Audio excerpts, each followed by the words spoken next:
Well, none of them can hide from the truth, yeah. Children have to go back to the roots, yeah.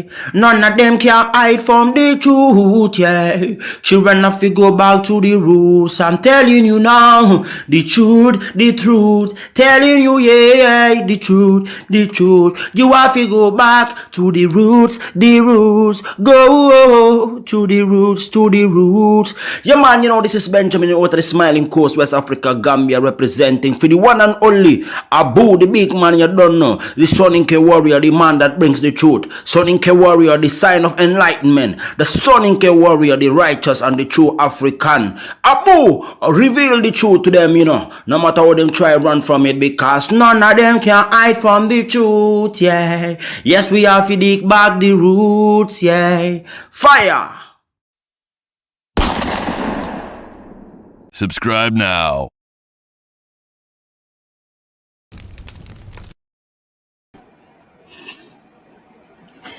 Ladies and gentlemen, welcome to the Afridamos Report. I'm your host, Afridamos. I want to welcome all of you to today's edition of the Afridamos Report. Ladies and gentlemen, I want you guys to, if you haven't already gotten your popcorn or your beef biltong, because today is about South Africa. You see, I've got my beef biltong because, you see, one thing about South Africa, ladies and gentlemen, I have much respect for South Africa because many of these so-called Pan-Africans, when it comes to, when they want to push their Pan-African fantasy, guess who they pick out? South Africa, right? They like to say, hey, guess what? Our history resembles the South Africans' history. As if humans in general, people don't have history. But I've been asking questions. But many of these so-called Pan-Africanists, they travel mostly to West Africa. And let's be real. If you're not from West Africa, I am. The internet over there, people don't have access to it like they do in South Africa. What does that mean? It doesn't mean there's no internet, but they don't have the time or they don't want to waste their money watching people talk about their fantasy. Literally, you are coming from a first world country, America, so you don't have that much problem. So you have to create and look for a problem. This is why they keep trying to, remind you of quote unquote 400 years ago. Yes, I get it. Those things have happened. All right. I cannot live in an era that I don't exist in. You see, so us Africans, we are not delusional. So for Pan-Africanism to continue, you have to have victims. You have to have people who are victim-minded. Hence, which explains the merchants of this Pan-African hustle. The main hustle is their own people, Black Americans. But when it comes to debunking all this, South Africa is the model for Africa. I know some of you South African haters are going to be hating what I'm going to be saying here. But you see, South Africans are more realistic than most Africans. And the Somalis, I would have to say, because you notice like the South Africans on panels, they don't just allow their, Pookies and Ray Rays to just, drop these fantasies. Somehow I notice, South Africans, they want to keep you, in reality, because they cannot afford to play these fantasy games, you see. And most of us Africans, we know this as well. So when it comes to West Africans, if you notice with the Pan-Africans, when tribe comes, it's all negative connotation when it comes to West Africans. And you have to realize West Africans, the reason why people insult and say whatever about West Africa. It's not only the white people. White people don't even do it as much anymore. It is this so-called Pan-Africanists. Just listen to them. Listen to the way they talk in West Africa versus South Africa. Because you see, South Africa, the South African blacks, they are rich. Their country is wealthy. You see, if West Africa looked like that, ladies and gentlemen, if West Africa had internet like South Africans, they have the chance to listen to all this, fantasy. They will be, you see the way South Africans counter these narratives, West Africans would counter it the same way. There's a reason why, for the most reason part, us from West Africa, somehow the yam quarters of West Africa, the people from those regions, Ghana, not mostly Ghanaians, but Nigerians, Congolese or Cameroonians. I notice they just come on the internet, some of them, they, because they have their beefs in their country, maybe tribe, and, their interactions as tribe, not all, but it sounds very, very, negative, constantly when you watch the news, they are fighting each other. If it's not about English language, it's about religion or tribe. So people that quote unquote are Pan-Africans, when you challenge them on their make-believe world, what do they say? Oh, you Africans are so tribalist. Let's find out. Let's find out if the king of travel, you guys know, Go Black.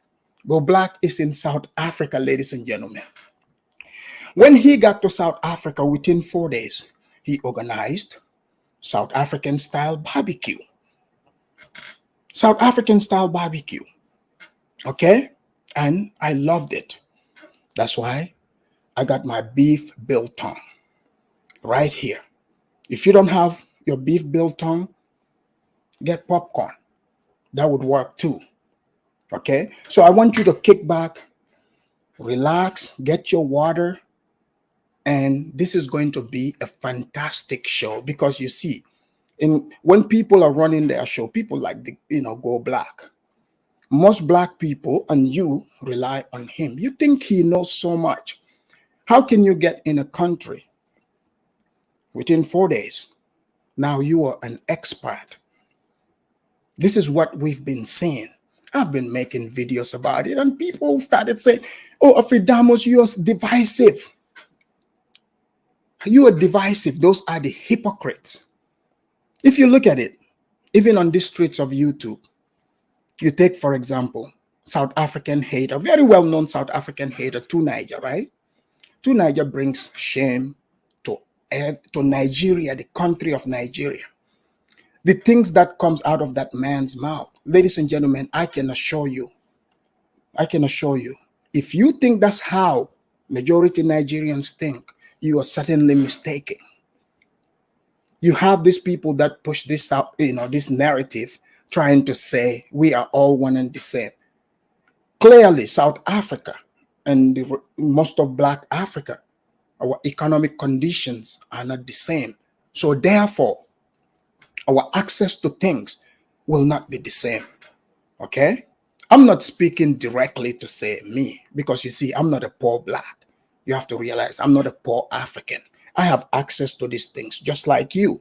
This is why you are able to counter these narratives just as I'm doing right here. These Pan-African channels, any African that questions anything, if you notice, you are not allowed in there. They kick you out. You are not allowed to speak on what you understand things to be. They would give themselves titles. They would say, hey, look at it. We are the ones that push for Pan-Africanism. Hey, you better be. You're the one that lives in a country where you are a minority. You are the one that is insecure about that. We are not. We are already Pan-Africans. Ladies and gentlemen, let me remind most of you Africans that are watching me here.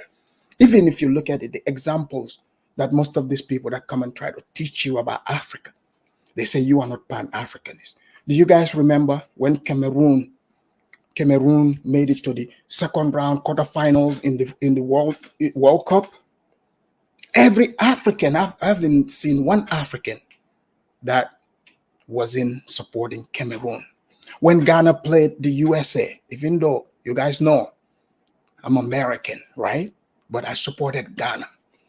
You see, us Africans, we are already Pan-Africanists. We trade with each other. But you have a group of people who have nothing to prove. You know, not all. These people cannot farm, which us in Africa, West Africa, that's what we need, right? We need farmers. We need architects. We need engineers. But they want to kill you with endless meetings. You see, they want to tell you that, the Chinese, other people with different skin color, those are the enemies. Okay.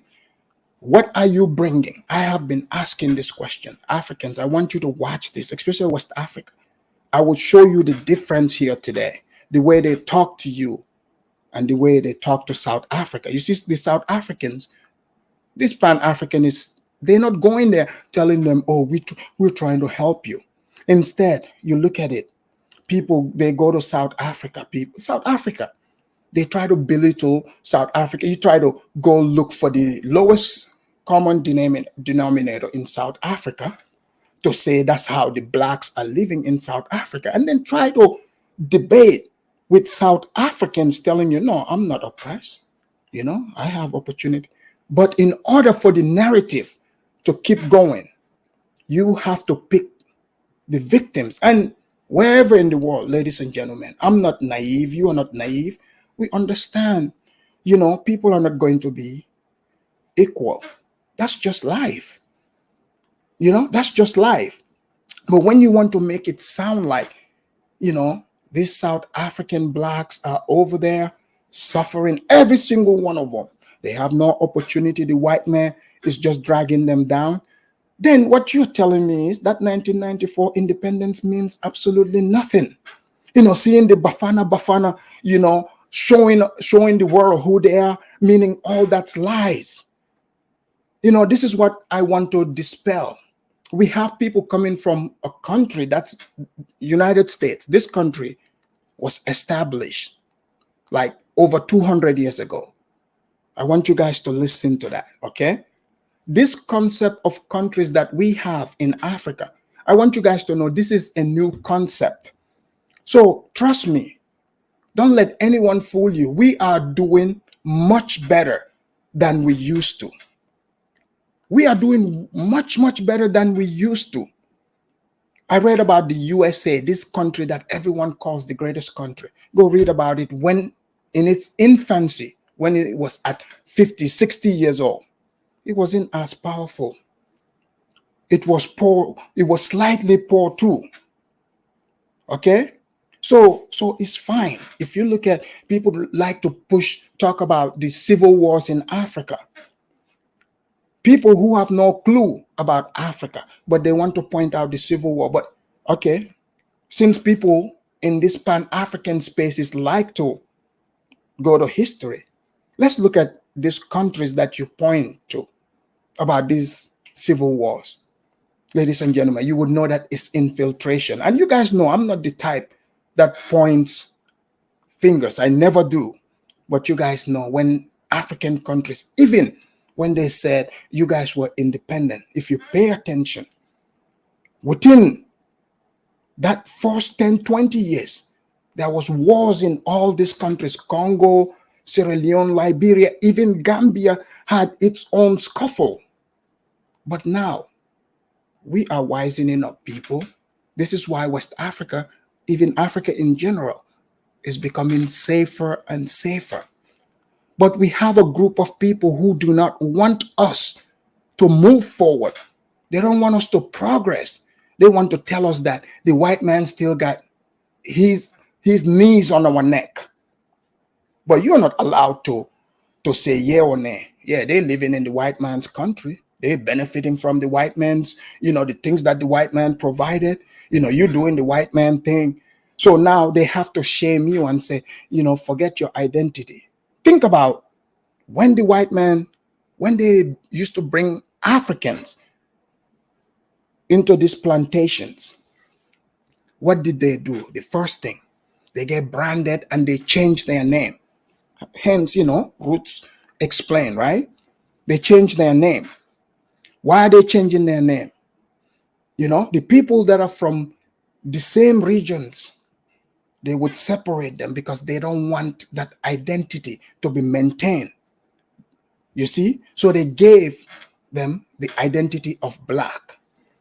I understand that. Now that is your identity. But now when you're coming, you're telling me, oh, you being, you being from a tribe, that makes it toxic. You people shouldn't identify as your tribe. So you want me to identify as the identity that the white man gave you? Is that what it is? I can understand if you want to come and have a conversation with me. So this is the conversation that they had in South Africa. Because South Africans, I'm telling you, ladies and gentlemen, South Africans are about, they are truly Africans. Truly Africans. That's the example that Africa should emulate. You go to an African country that is advanced, but they are still African-centered. African-centered, living in harmony with everyone. So Go Black and his ilks, many others who like to tell us our tribes are toxic. That's what brings division. Our tribes are the problems, when you and I know our tribes are not the problems. Even though in Rwanda, the Hutus and the Tutsis had their issues, which we know the devil was in the middle, right? I am not saying there has never been groups that fought each other based in tribe. I've given you the example. But let's be real. Is that how it is in Africa? Then why should we allow outsider, just because you say you look like us, you are creating problem where there is no problem. You remember in Rwanda, go read the history, the Hutus and the Tutsis. You know where the hatred came from? Outside, when the Belgians came. And again, I'm a firm believer that if there is no enemies within, none can harm you from outside. But the enemy can come in, outside enemy can foment hatred, can push hatred. In Gambia, where I come from, between the tribes, like people talk about the Fulas, they will call them Fulanis and stuff, because they sensationalize these things. These are issues, these are problems. We have traditions amongst all the tribes. Some tribes, you joke about each other. It's respect amongst each other. But now when people try to come and try to create hatred, that becomes a problem. So I don't want to keep you waiting. Let's get into this show. Let's make it a show. And before we go in, let me play this clip I put together for you. Welcome to Joburg, USA. Because you see, when you listen to Go Black, you would think the man, found that city. But the South Africans came to the barbecue, and the barbecue did not go as planned. Here we go. Genesis 1, verse 1. In the beginning, in the beginning, yeah, in the.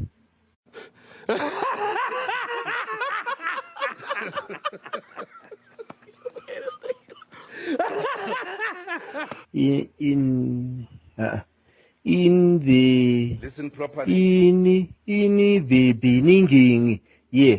In. In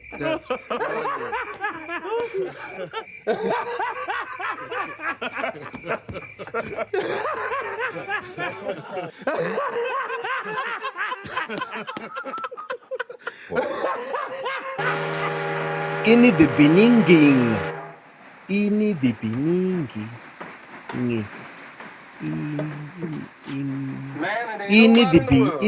the beninging. Unless this boat sinks. I'm tired too. And if I never see a bale of cotton no more in life, that'll be too soon. Now I can take a chorus too. You can't take no chorus too. Yes, I can take a chorus too. Yeah, man, yeah, man. You didn't travel mental boys got on it, you all eat.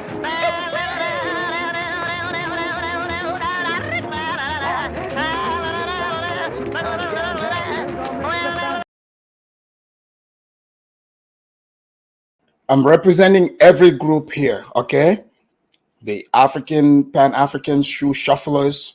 I'm just representing everyone. I want everyone to be equally represented here, okay? So let's allow the Africans that come amongst and try to be Pan-Africans and the fake Pan-Africanists. Let's see what they do here.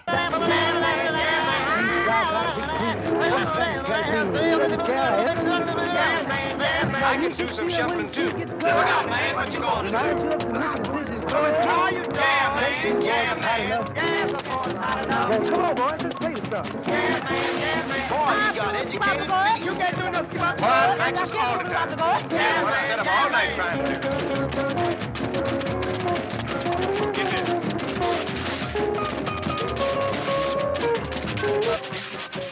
When the boat dock at Memphis, you should get yourself a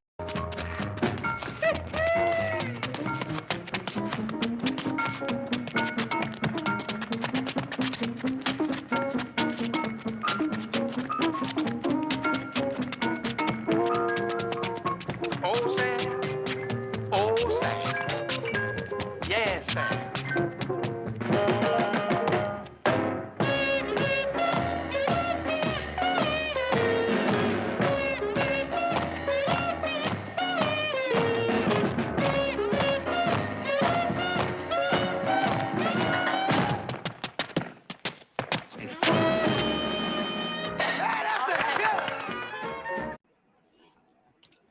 Thank you, ladies and gentlemen. See, how can we go to a cookout without playing cookout music? So Go Black to Africa, like I said, he goes around Africa, gives his 2 cents. He lectures to Africans to tell them about, what they need to do, what they don't need to do, the whole 9 yards. So I've asked the question before, how does this man think he knows all this? First of all, you have to learn how to speak the people's language that you are interacting with. See, when you speak someone's language, you will start understanding their tradition. You would know, the way they think. Because, see, words have meanings. Even here in America, when I met black people, I don't just assume like I know them. I don't just assume that all black people act alike. But you talk to people, you understand, and after some time, because you see the way black people interact here and black people from other places is different. So you learn as you go. But no, Go Black, like many of the Pan-Africanists, you guys have seen them. They've come up with panels, lecturing to Africans, telling you, you're weak, you're allowing the Chinese to just come take over, oh, now the new one is Uganda. They want to go and get the Ugandan gold. These things are silly. Africans that engage this, you shouldn't, respect them.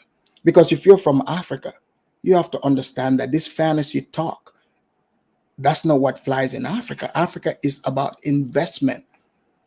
If these people had the money to invest in these things like the Chinese, they would do the same thing. I would do the same thing. The Chinese people are not only investing in Africa, they're investing right here in the United States. There's nothing wrong with that. If you have the opportunity to invest anywhere, do it. But you see, in the beginning, okay? In the beginning, it was, oh, racism. Oh, we are going to come save Africa. And when I used to ask the question, how are you going to save Africa? You can't even save yourself. Oh, there's a spiritual enlightenment. So you are coming to Africa as black. Like he said, go black to Africa. You left Africa as a Mandinka, Yoruba, or whatever. Your ancestors left as that. But now you're coming back as black. The people are still the people. You're the one who is not part of that group. The thing you can do is, though, you can learn instead of trying to lecture to those people, to say, oh, your tribe, this and that. That's not how it works. That's how most of these people have been doing. In fact, some were even assigning what language, quote unquote, us Africans should be speaking. We are already communicating with each other. We've been communicating with each other. I've never had issues with somebody because they're of a different tribe than me, or vice versa. People just go about their business. You are you and they are them. I'm not competing with someone, about who is more superior or not. I respect your culture, I respect your uniqueness. But now, how do they try to bait you in? They talk about, oh, slavery. They talk about slavery. Okay, I understand slavery happened. What do you want me to do about it? Or they will say, oh, no, oh, these Africans are disrespecting or reducing, our history. That is silly at best. Like you're talking to someone about an era that both of you weren't even alive about. Now you want to shame me. What if I just pretend and start talking about, oh man, colonization, this and that, and pretend like I was a victim of colonization? We wouldn't get anywhere, right? So that victimhood is needed. So South Africa, through South Africa's history, many of the Pan-Africans think it is ripe. It is ripe for exploitation. What do I mean by exploitation? The story that they are telling you. The stories they are telling you. Because they want you to feel like you're powerless. When you feel powerless, then you join a group. That's why they don't want to engage. If you notice in these groups, right? These Pan-African panels, like they would say, oh, Africans, for instance, somebody like me that immigrated to the United States, being here for a while, I understand the culture, I understand the ins and outs. I'm from, my completely different culture, but I learned the culture here. So I have the advantage because, I can speak other languages, the thing that they're fantasizing about, I'm that real deal. But now, they're not going to engage you in a conversation because this conversation is not about reality. If you want the people that you're selling the story to be whole, you got to tell them the truth. But creating fantasy is not going to save anyone. Before we go into the go black, let me show you what, some of us Africans on the continent, what we do over there, what we do on our land, something that can inspire you. We are not destitute. We are not oppressed. We are free people. Plain and simple. Let me show you what you can do at Afridamusville. Because see, I make sure the Second Amendment is strong on Afridamusville. Here we go. Guys. Now watch. This is Famara. He's hunting some.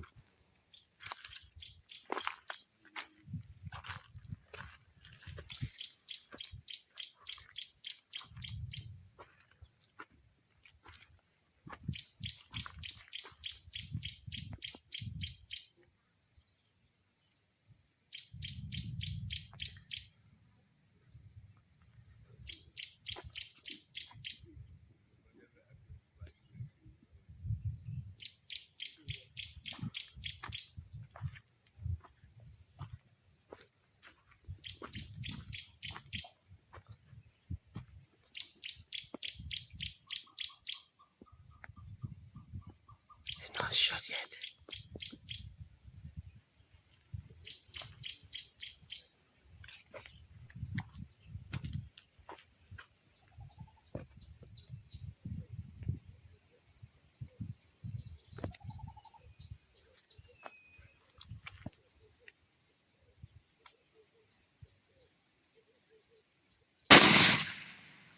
Boom, clot! Ale? Fucking hell, he killed the damn bird! Woo! Wow! Hey, this is Farms aka the Bushman. Let me show you what he did right now. Boom, clot! That's the bird! So see, it's not only the stories that people try to push. When you go and tell stories about, see, the reason why I'm showing you these examples, imagine how these people are having fun, living in their natural environment. You think you have time to feel like a victim? That is not Pan-Africanism. Pan-Africanism is to, strengthen one another. That's what the Pan-Africanism should be about. I don't want to keep you waiting for the barbecue. Let's allow Mr. Go Black to Africa to start the show for us. And I would break it down as we go. To this whole thing, because I find quite interesting that South Africa has some things I believe each and every one of you all need to know about that you haven't heard of, but you might see that there is this interest of South Africa by us YouTubers who are, bringing in the footage, and we are sharing information. And I would just like to pride myself on at least giving a different side of the story that most people are sharing when they go to Africa. We have our goods, our bads, our indifferences, and sometimes it just seems as though that we want to just be positive, when I believe all information can be positive if done in a respectful and lightful way, but also giving people the truth of the matter of what's really going on in an area, in a country, in a city. We know we can't speak of Africa as a whole, because Africa in itself is a continent, 54 countries. And even if we know that we talk about a country, that one city may be a little different than another, and may have different cultures, may different vibes, may have different. So, this is, he himself is saying different places have different cultures and different vibes. Lonnie, thank you for the for the $20 super chat. Thank you, guys. Guys, please make sure you hit the like and feel free to hit the super chat as well. So he himself, now all of a sudden his tone is changing, right? But let's continue, because the thing is, we have to agree. The reality is, no matter how you slice and dice it, he said, go black to Africa, but going black to Africa doesn't make you an African. There's a difference. You have to relearn to be an African. This is no hate. This is nothing. I know some people, are gonna come with their, confusion, but tell me where I lie. Because the reason why we're here having this conversation is because people are being misled to believe that to be black and African are one and the same thing, but they are not. It's not one and the same. But you can learn about whatever you want to learn. This is the reality. You can learn about anything. Put your ego aside and learn. Plain and simple. Traditions, different languages, and all these different things. Being that Africa has so many languages, tribes, and everything else, we find that. So I'm saying, brothers and sisters, that, I found some things that were quite interesting. Discrimination that explained to me, even that I've experienced since I've been here. But let me get into just giving some shout outs real quick, because I want to wait till more people come in and that we're able to be able to have a conversation. I hope that those who are South African can call in when I'm putting the link in right now for those who are South African, those who are living in South Africa. So he's making his disclaimer. Those South Africans and those who are living in South Africa. I'm just letting you guys hear everything, because the thing is, when these Pan-African panels are ran, You see, when people don't have pushback, you will never know what they know and what makes sense. You will never know. But let me, I forgot to do my copyright disclaimer here. Let me play that real quick.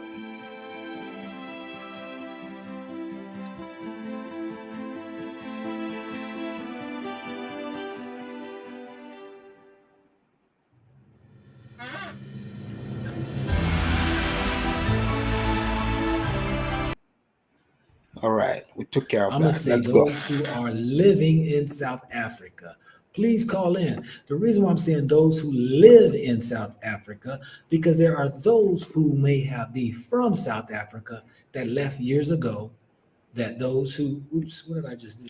So you notice this Pan-Africans, again, that's what quote unquote Pan-Africans, they would make these disclaimers.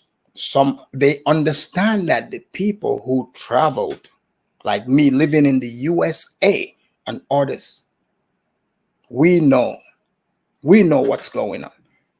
So South Africans living abroad, he doesn't want to take the chance. So he's, removing them, right? Fine, cool. If only he himself and the others live by that principle. Because if you're saying, I don't know much about, let's say, Gambia, even though I'm from there, because simply I'm living in the USA, you are saying, now I don't know about the place, I don't know what's going on, despite having relatives there, friends, but you are saying no. But it's his show. He is going to do that because he doesn't want people to push back.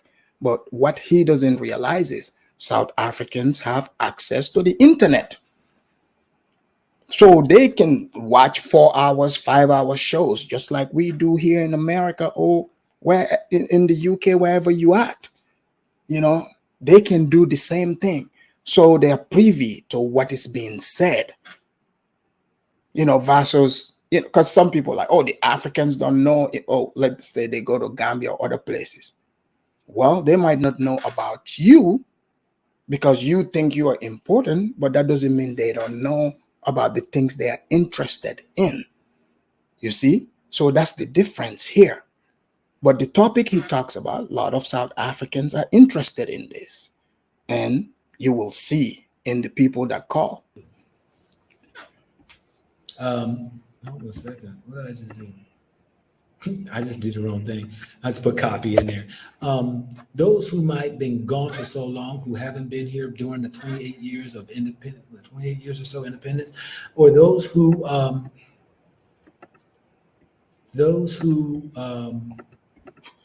may not be here right now, who's got the pulse, the breath, the heartbeat of Africa, that have been in Western worlds for quite a bit, that you know, sometimes you might be out of touch.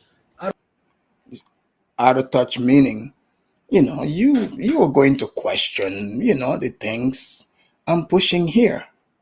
But let's find out how, out of touch or in touch the people that live in South Africa are.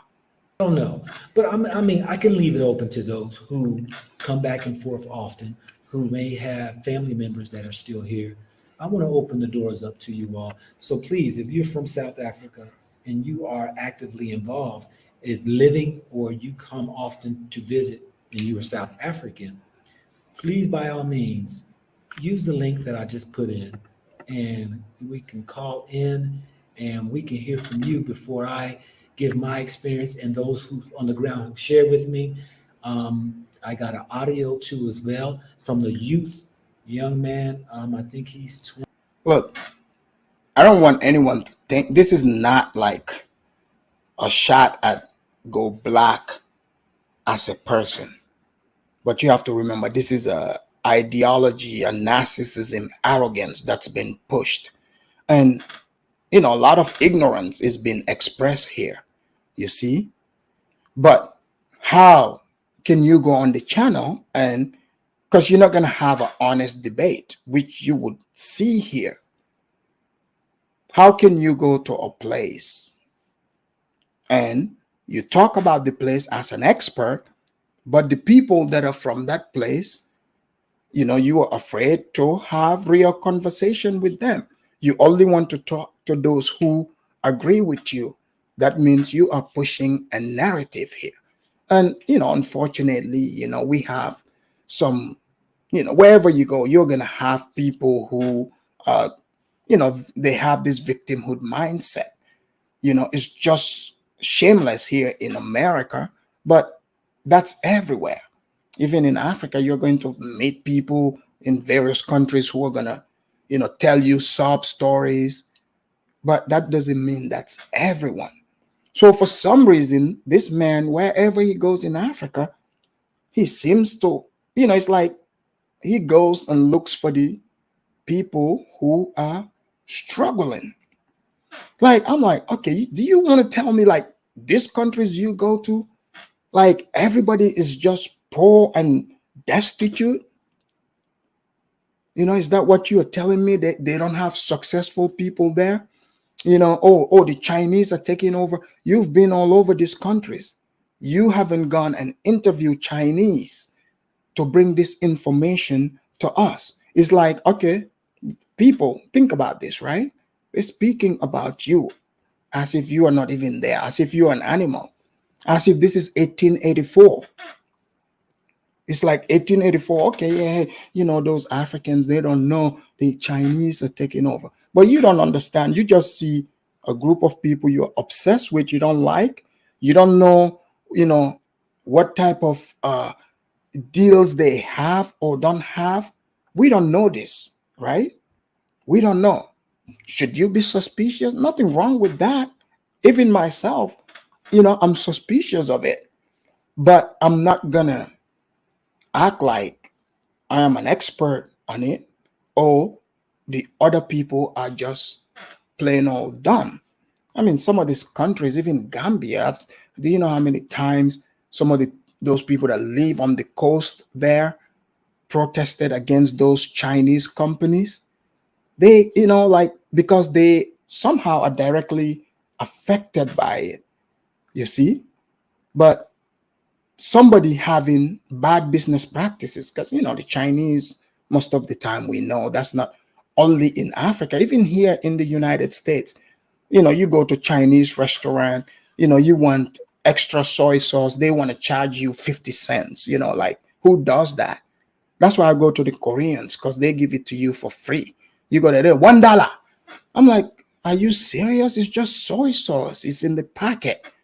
Like, they would charge you for stuff like that. Or, like, you can say you don't like one's business practice. That's one thing. But it's another thing to try to attach all this fantasy about it. That's just not honest. And especially if you're saying you're traveling across Africa, we don't even know what he is. We don't know if he's a vlogger. We don't know if he is a race hustler. We don't know if he's a pastor, because you guys know sometimes he does this preaching thing. So everything that he says he's against, to say these colonizers, they want to bring Christianity, and everything that he claims to despise, doesn't it seem like that's what he's doing? He says he's living how does he call America? Like, pretty much America is KKK, but you keep coming back to America. You say you made investment, because if you are putting it on camera, now you got to inspire the people further and show these investments that you speak of. But you're just traveling through Africa and you're spewing these things, that are, mostly false. I used to honestly think maybe the guy is just plain old dumb. But the more I listen, I'm like, okay, is this a hustle? Or what is it? What's going on? Like, you don't have to look, just because you don't have to hate America to love another place.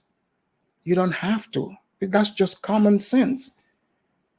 You don't have to hate wherever you're coming from to love another place.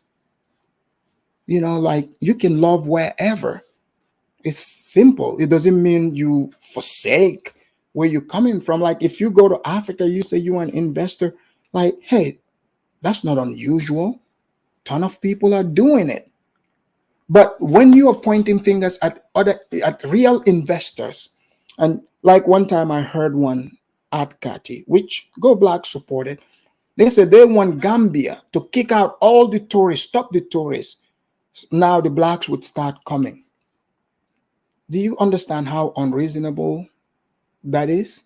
That's plain old stupid. So that business was established 45 years ago, and it brings in lots and lots of money.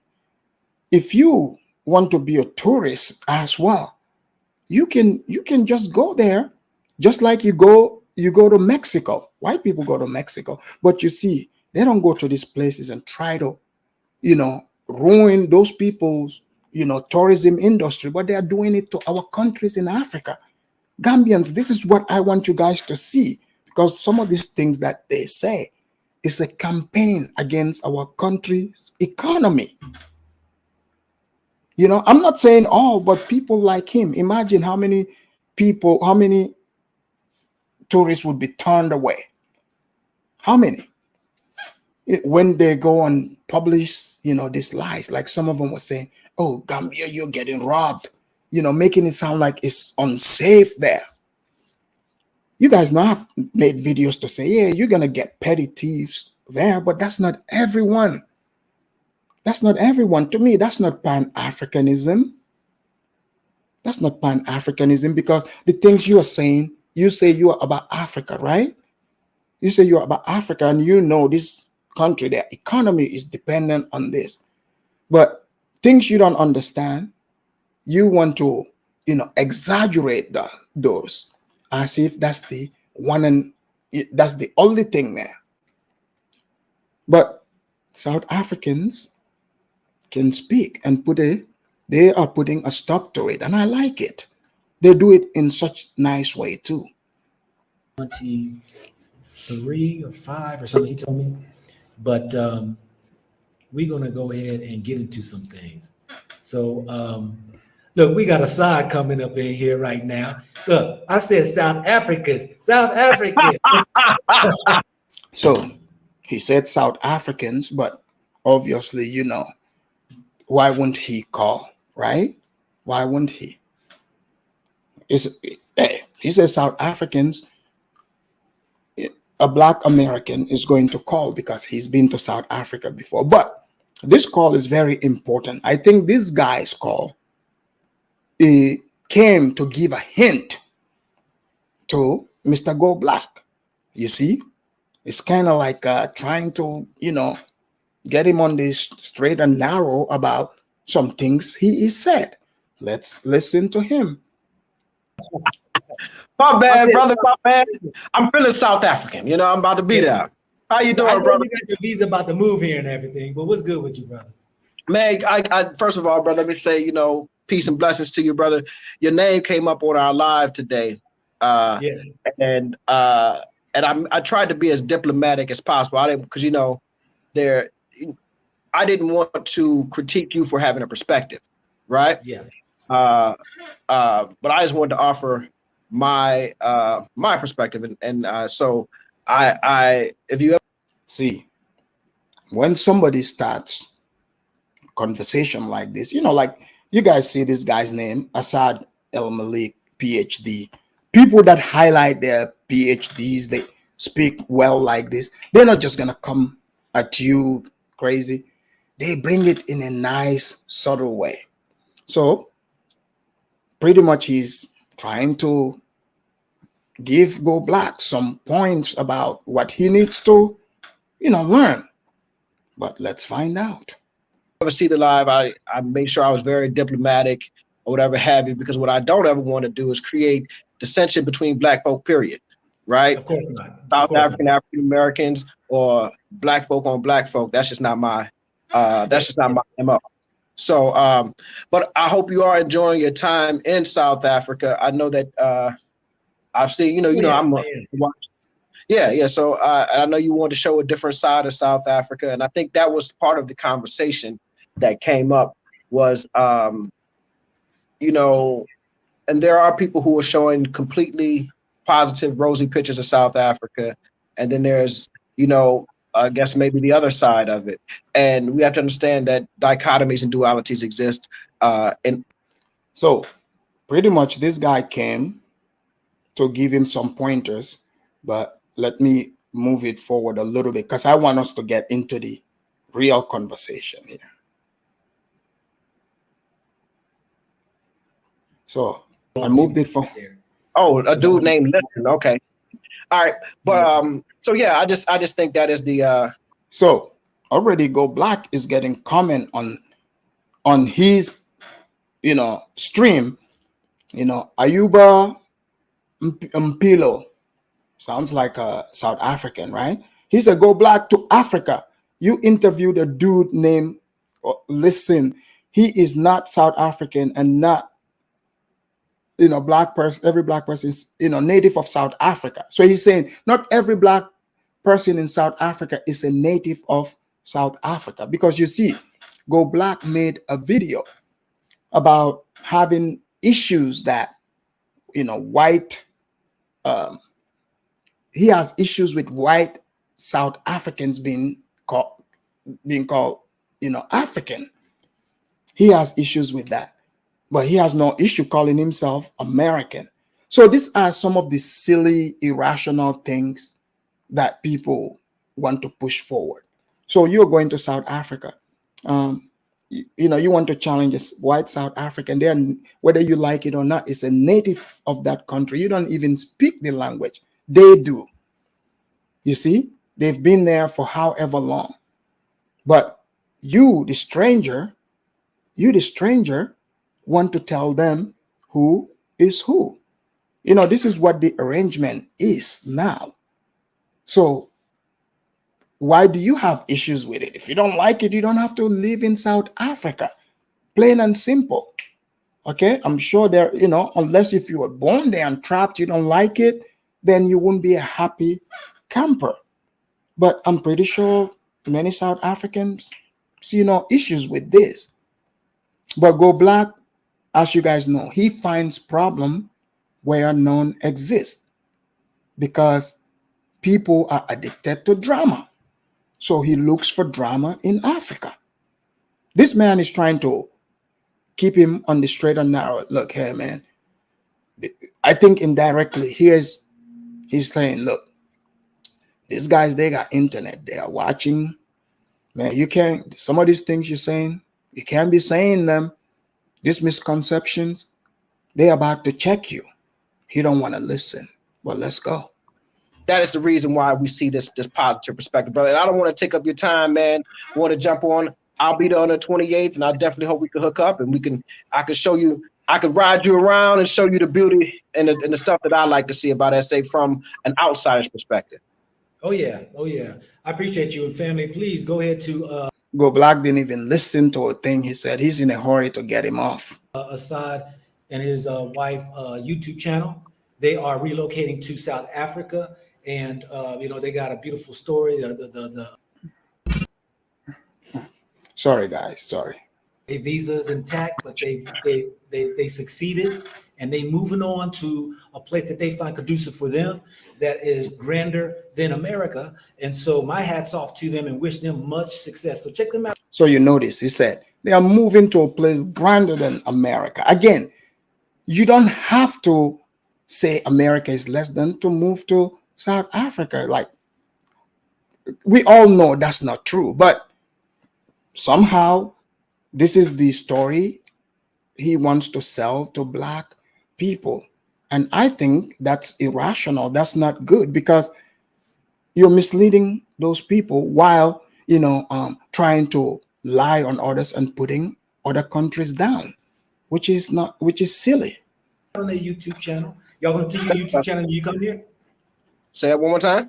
Are you gonna continue your YouTube channel when y'all come here? Definitely. We're going to try to show like the day-to-day life, getting children in school, what it's like going grocery shopping, just a different aspect of, you know, not necessarily a luxury side, but we're talking about the everyday side.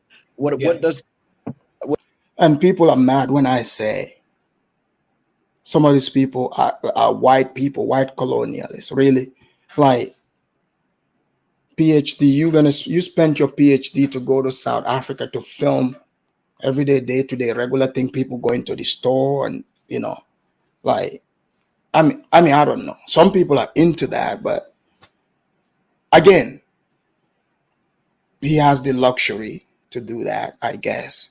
So my point is, when people come in trying to tell you, when they have this luxury to do these things, right? But they're telling you the place they are coming from, it's a terrible place. It's a terrible place. And I'm not accusing Assad El Malik here of hating America or, I don't know. In this conversation, he hasn't shown that. But I'm just giving you an example. what is it like, you know, raising a family or having children? Because many YouTubers I don't see I've seen one or two, but not a lot, who have school-age children. I have a 12-year-old and a 9-year-old. So stuff like that, man. So I appreciate you, brother. Go Black, and man, much love and much success. Hey, man, same to you. All right, take care. All right. His facial expression shows he didn't like it, because this is what Go Black wants to talk about here. See? That's right. That's what he's there. And our brother hit on those things there, and I'm going to get into this conversation, but he hits on some things that is right here. You know, my intentions is never ever to badmouth, to browbeat, to put to shame our people. I guarantee you that is not my intention. You can't find a video that I go out searching for something that you all who watch these white YouTubers who will come there and go specifically to a place to. He has to talk about the white YouTubers. Yes, Go Black. We see your video. Somehow you always find the doom and gloom in these countries. So yes, you are looking for them. This is a fact. All right. So speaking of the white YouTubers, Go Black was doing a live, and he wrote on this side, he said, Western YouTubers exploiting Africa, not giving back. But I guess somebody reminded him that, America is the West too. America is not Africa. He changed the title. But again, the obsession with the white people. Mind you, this guy, if you say, hey, you're leaving racist America behind, you traveling, the white man is traveling, he's not in your way, you're not in their way, you are all filming. But now all of a sudden, he's saying those people are exploiting, and most of the people he's talking to, they probably don't watch those, white YouTubers he speaks of. So maybe he's the one that watches those people. Most black people are coming to watch other black people because that's what they can relate to. But he is keeping his eyes on those people's pocket. Well, like you're a Westerner just like them. So he wants to transport this quote unquote racism. And they say, oh, these Africans are dumb and naive because, they don't know racism, because it doesn't exist, especially to the person you're talking to. Hey, just because the person doesn't have as much as you do doesn't make them a victim. It doesn't mean somebody's oppressing them. It just probably means you are coming from a place with a lot more opportunity. Or when they say, oh, why can't you all Africans just go and dig those diamonds and gold? Oh, going to the Western world. Oh, yeah. Yeah, every country has those things. You can just get up and go do these things. So it's like child's play. I'm not saying that's what Go Black said, but I won't be surprised if he does. So let's get him going. Show that it's supposed to be the poorest in the world, the most hungriest people. And these people get millions of views and they leave nothing behind. They don't help, they don't assist, they don't do anything. Now, I challenged some on the video, and I don't know if they even watched my video, that if they wanted to challenge me to prove to me that they have been doing some things, that if they got footage in the background, that they've been volunteering, they've donated money to give to cause or to the people, to the schools, please by all means, because my videos I have them on my channel to show I've given to the homeless. I've helped the orphanages. I've helped the homeless young men on the street, trying to get them in schools, giving money to people, giving people gold nuggets in order to be able to build their businesses. So he's, wants to pump himself up like, okay, so Mr. Go Black sounds like, he wants to be liked. He wants to let us know he gives to homeless and stuff. Well, why are you encouraging people to be homeless? Tell them to go get jobs, you see? So, but he's doing this because he thinks he is shaming those white YouTubers. Anything to try to make the white people look bad. And I'm not here to say white versus black, but I'm just analyzing what I have been seeing and what is true and what isn't. Go Black, I don't know, man. He takes this, ignorance to a whole new level. And you will see that here. These are things that I try to capture, not as being braggadocious or patting myself on the back, but as a means of helping each other and for us to build together. I made a comment and I got some backlash from people when I had made mention that, something that is near and dear to me, of like when sometimes we who have financial means, those who might be of African descent, that we can, bring in, those, I hate to use the word servants, but helpers within the house. So he's saying us, that have means. So, okay, which one is it? Are you just gonna let Africans know you're not destitute in America? But now, right, wherever you go, any country, even here in the United States, they have people that clean houses and get paid. That doesn't mean they are someone's servant. This is what they do for work. But now this is his way of looking down on those people. If someone is coming to clean your place and you're paying them, it's not like it's free. It doesn't matter what you think of it, but that's how the world works. People provide services, others pay for it. But now he's going to try to make it seem like this is such a bad thing. People might have maids, people might have lawn care men, and those who take care of their properties and all these things right there. And guys, please make sure you hit the like button. And if you don't have your beef biltong from South Africa, get your popcorn, or you can get your ugali if you are in Kenya, or your egusi soup, those of you that like egusi, or you can get your kenke and fufu, all right, or your fried chicken from Popeyes.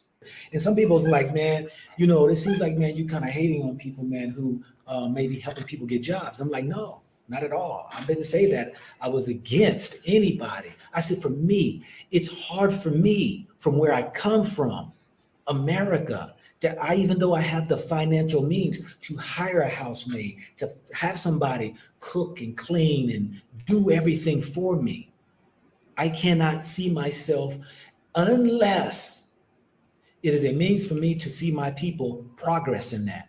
So get this. So he has the money, right, to pay for these services. And there are people, this is how they make money. This is how they make money. So you saying you have the means, you can pay these people, but you are not going to pay it. You're not going to employ these people. Think about that for a minute. So you have the money. You're coming from rich USA, and you need these services, and there are people that provide this. Even in America, this happens. But Go Black is saying, no, don't do it, because I guess if you pay somebody, hire and pay somebody, I guess he's trying to tell us that's slavery. But let's go. For instance, I have had a woman who cleaned my house when I was in Tanzania. She did it 3 times and did a great job. And every time she came, I was giving her stuff to take back home to her family. But I dropped some nuggets in her lap. No different. I dropped nuggets in. Yeah, you know, they say the left hand shouldn't know what the right hand gave. You know, in Africa, he's the type, you know, like in Gambia, the way he speaks, he's the type. They would say, hey, if you go over to his place, even if he gives you a leaf, don't take it. Don't take it, because he's gonna announce it to the whole world. So this woman comes there to work, right? You know, she's not probably on the internet watching this. She came there, she did her job. He paid her. She didn't, you notice, he didn't say she begged for anything. He gave it to her.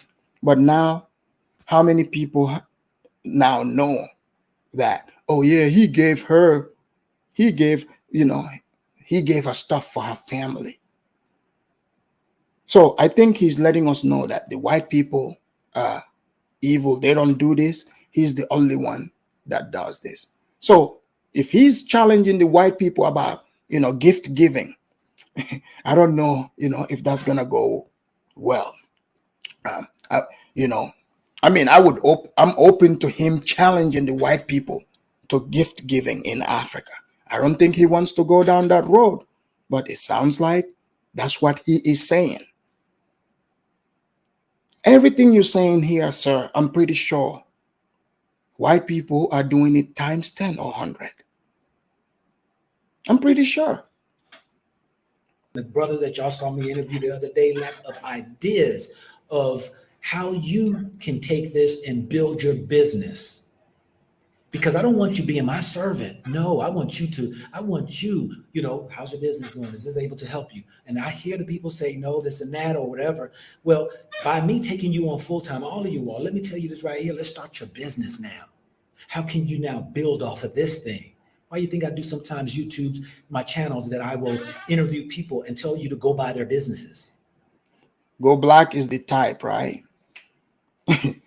If you already have an idea, he walk by and he gives you one idea, he comes next time and your business is booming, he'll charge you for it. Hey, remember, I told you to do this and that. He will trap you. If you make the mistake and say, oh, yeah, I took that. All right, sir, you got to pay me for that. So you have all these ideas. You're not implementing it, but somehow you are able to tell the people to do this. I mean, Go Black, then you should open up a business YouTube channel and help save all these poor people. That's what he should do. He's in the wrong business. This is to promote and build. And I tell people how to save money, how to budget. I do that to even people there in America. But people were misunderstanding me. Some people misunderstanding want to think that I'm attacking their country. And I'm like, put away the side of attacking your country. Am I attacking the people? Because let me share this right here. I was very thankful to see this when I left Ghana. And I believe myself and others. Hey, guys, what is about to show here? This is not narcissistic at all, right?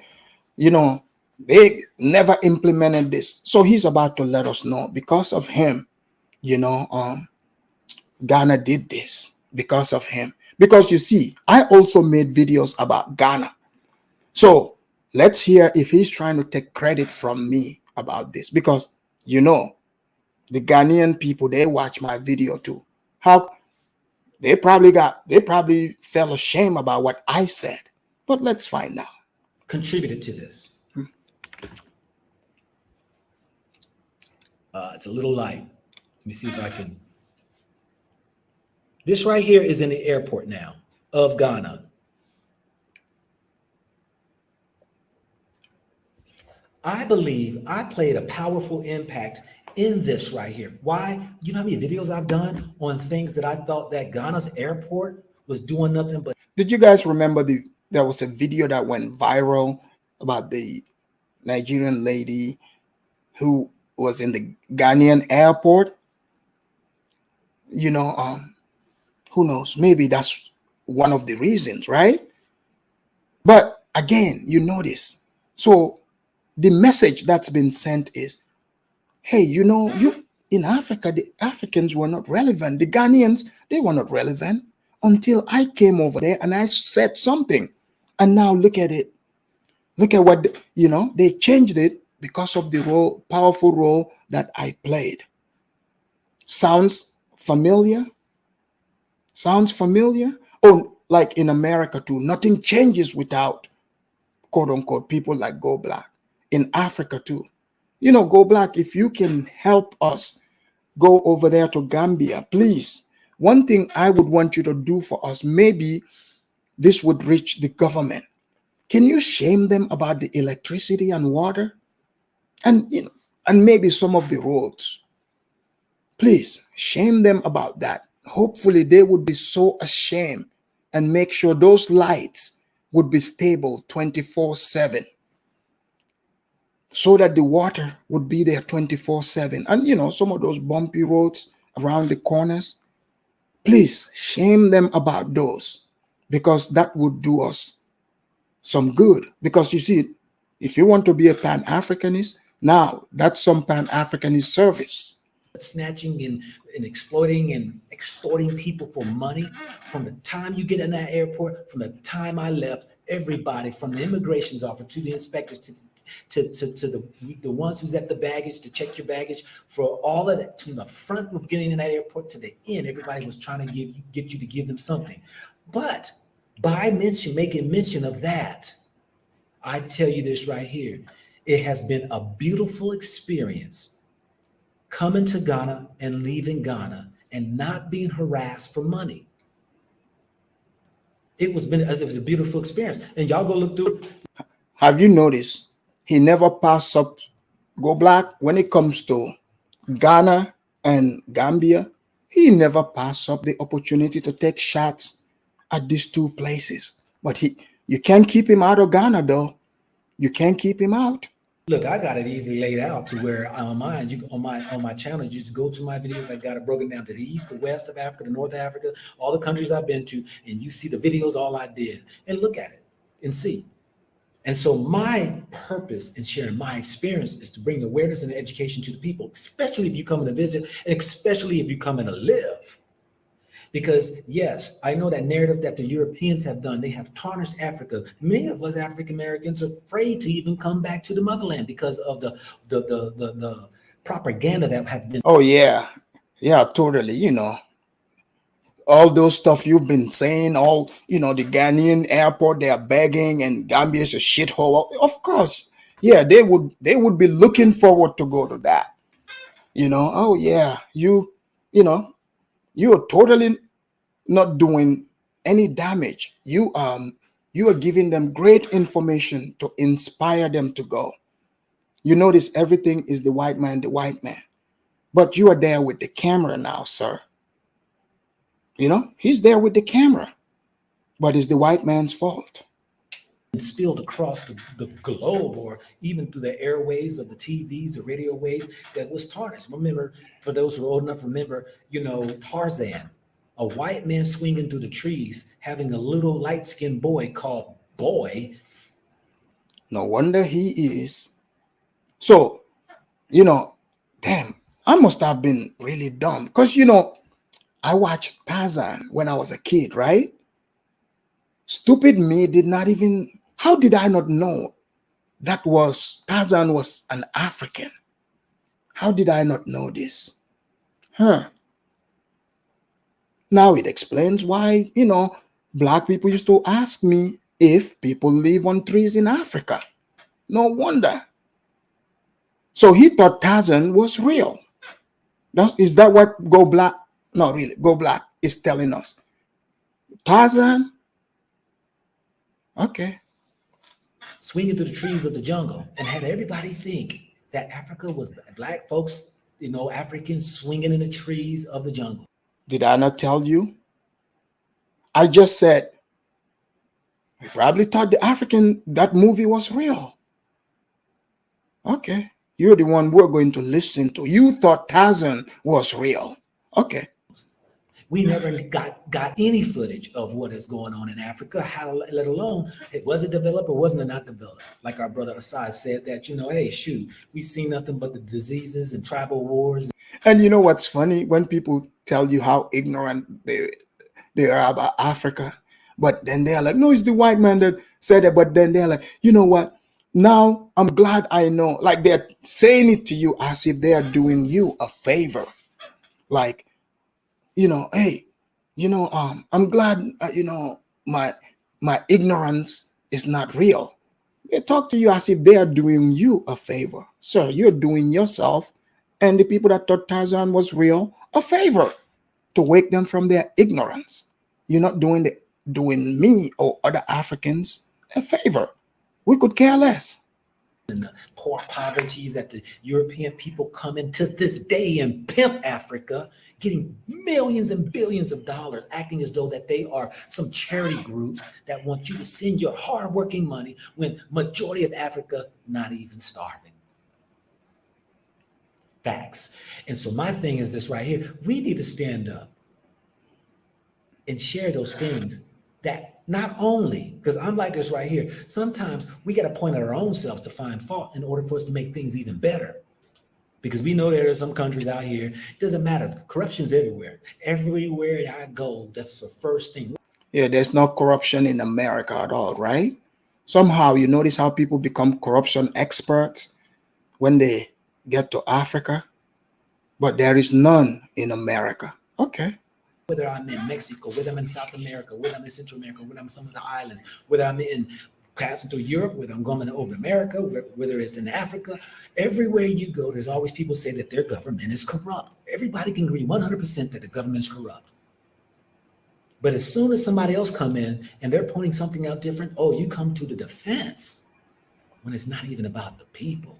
It's about the system that is in place that's holding our people. The people are not defending the government. The people are pushing back on the misrepresentation. When you come and try to introduce, toxic mentality that you quote unquote call, Pan Africanism or whatever, you see? So, yeah, this is funny. But he's going to get with the South Africans. Trust me, he's going to get better. Back, and I don't like to see our people held down. Now let's get on to this right here because I got a guest coming in here. Let me see who my guest is. First and foremost, Josie, you need to show your face before I let you come in. Because Josie Gold, guys, is the one calling into the show. Some of you if you've been watching this show, you know Josie Gold. Josie Gold usually come on these streets representing South Africa and giving the work to the people that try to push this false narrative about South Africa, trying to say South Africa is the same as America. So let's find out. This is our conversation really quick. I mean, I'll let anybody in really tonight because we do have those who call Boers are here. We got those who are British that are here. We got Chinese that are here. We got Lebanese that are here. So he's naming all the groups he hates. So we got Greeks that are here. We got Jews that are here in South Africa. We got a mess load of people that are here in South Africa, and many have been here for hundreds of years. Josie did call, and yes, Lozi, the South African Pookie, he did call as well. But we will get to him also. You'll find out where his obsession is. And maybe some of them can bring the light of this caste system that is very disappointing into knowing about. So it is disappointing to know that caste system exists, even though it's here in America, right? So it's disappointing to know that there's caste system. Sir, when you talk about skin color, black, that's a hierarchy because most black people that like to see themselves as they are below the white class. So that's a classist system. So, again, I'm glad you're learning quite a bit on your travels. I'm going to go ahead and share tonight, and it has nothing to do with the people, but our thing is this is for the people, because if this gets on the airways, because we know even the apartheid lived for so long because word couldn't get around the world of what was really going on until the killing of 1976 of the schools protest when a young boy was killed, and the word got around because of a picture that was sent around the globe that people saw that the Europe. So again, He probably in his head, he thinks it's still apartheid in South Africa, which ended in 94. But why let the South Africans move away from that? Why not just, pretend like it still exists? Right? Okay. Europeans killed this young African in a student protest. Look, a lot of people like him, these Pan-Africans, what they are finding out is they go and tell people about the Harriet Tubmans, Gavio. Like, those eras are long gone. Like, most people don't care about that. You and your friends are the ones that care about these things. These things that you talk about, this apartheid, we all know it happened, right? And South Africa have moved on. The blacks will never let that happen. In case you haven't noticed, black people are in charge. The government is black majority. The country is majority black. But yeah, you think apartheid is gonna come again? The people are not gonna let that happen. But somehow he wants to keep them in that apartheid state. Again, you guys remember the Nigerian shuffler to Niger? This is the argument he likes to have with South Africans. He would try to push victimhood on them to try to make it seem like they are still shackled by apartheid. And they're like, no, we're doing just fine here, which explains why most of your people come to my country. No. You guys are destitute. No, sir. In South Africa, we are doing just fine. We have beef biltongs, we have boer goats, you name it. We have all kind of stuff here in South Africa. That's why your people come over, you see?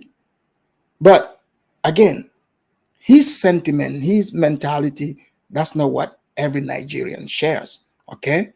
If you want to hear a smart Nigerian, the guy that calls here, what's his name? Big Dog, he calls his name, calls from Nigeria. Those are the type of Nigerians you listen to because he knows what he's talking about. Changed as time went on, changed the whole demographics of it. What we got now is a platform to be powerful. Now, this ain't about trying to make matters worse than what they already are. I'm not here to try to come in and cause a wedge between maybe what is going on, but to bring and share. So he's trying to make it seem, so he knows that's what he's doing. Yes, you're coming to bring a wedge, he said, of what exists. What is that? Maybe the South Africans will tell us. The light of what your people are saying, not me. That's like me teaching or reading out of the Bible, and you're gonna get mad at me what the Bible say. I didn't write it. I'm just reading what it says. How you gonna get mad at me? I'm just the messenger. And what I find is that there are those, thankfully to South Africans, there are those who proudly want to get on the video and those who wants to share their story or tell, to be able to share what is going on. Please watch my previous 2 videos. Let's get into it. Let me go ahead and bring this guest in real quick. I had to welcome Josie Gold in with his special name and sound effect. Let's let Josie in. Wait, Josie, this is Josie. Please, Josie, are you in South Africa? Yes, greetings, Go Black. Yes, I am in South Africa. You're a South African. I'm a South African and I'm in South Africa. I'm sorry, you broke. Say that again. You broke up. I'm South African and I live in South Africa. Can you hear me now? Good for you. Good for you. Good for you. Which? Yes, good for Josie. Let's find out. Which tribe are you affiliated with, and what city are you in? Guys, did you hear what he asked him? Did you hear what he just asked him? What tribe is he affiliated with?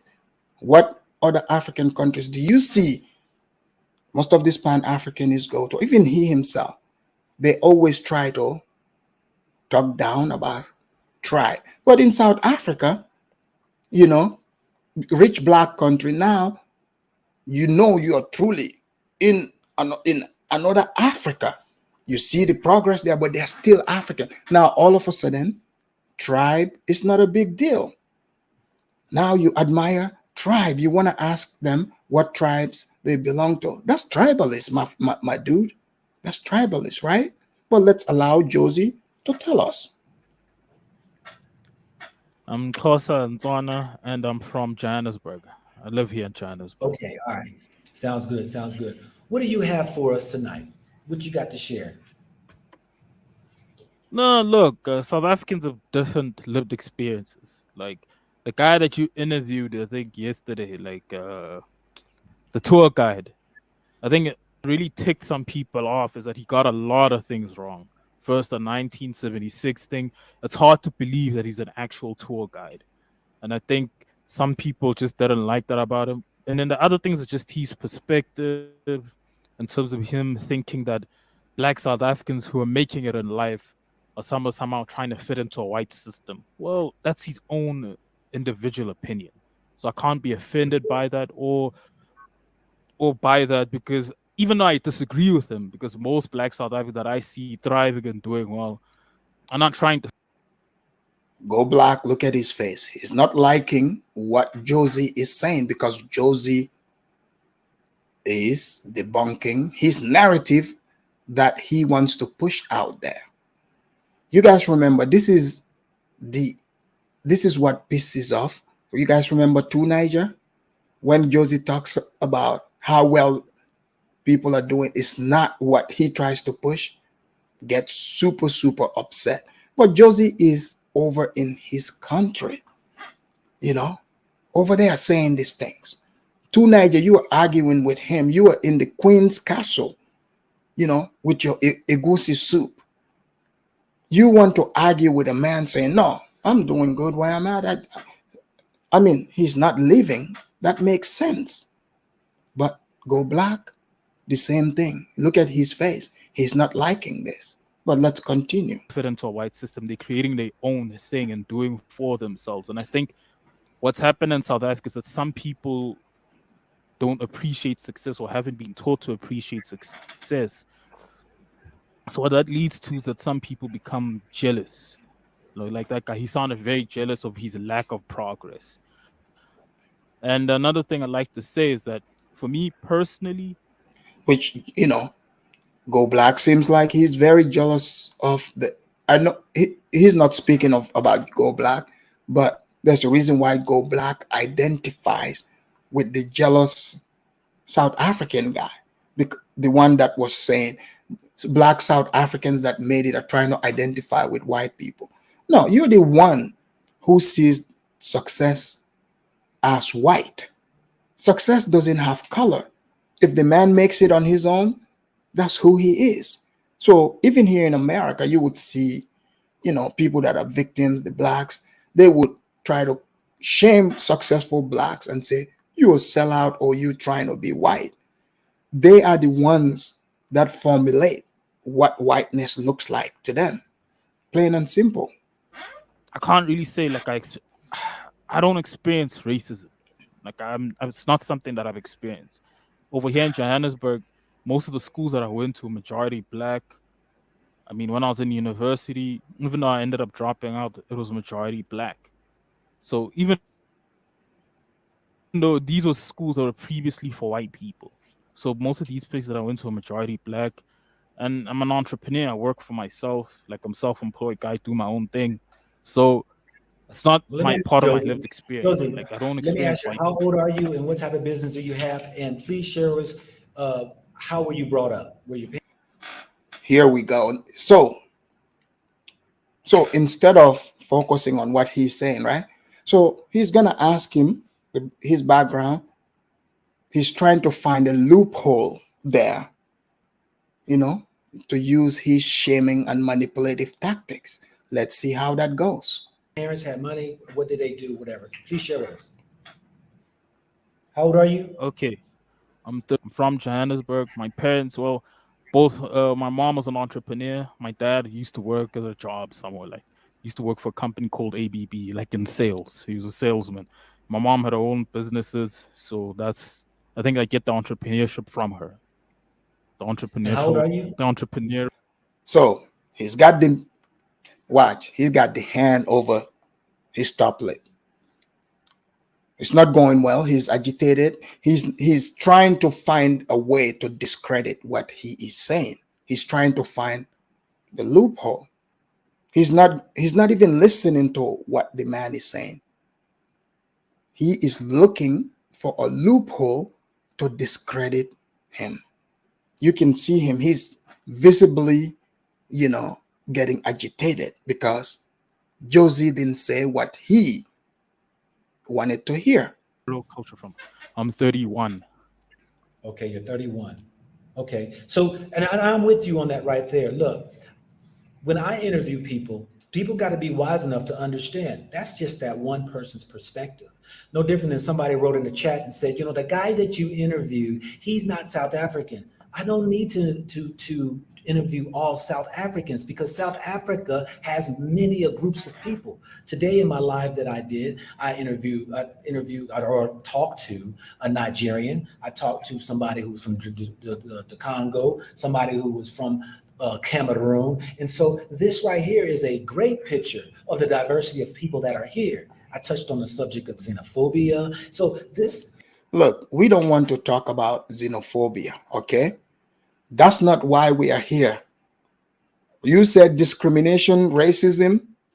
That's what we're going to be talking about. He's trying to shift it, but we'll keep it on this right here.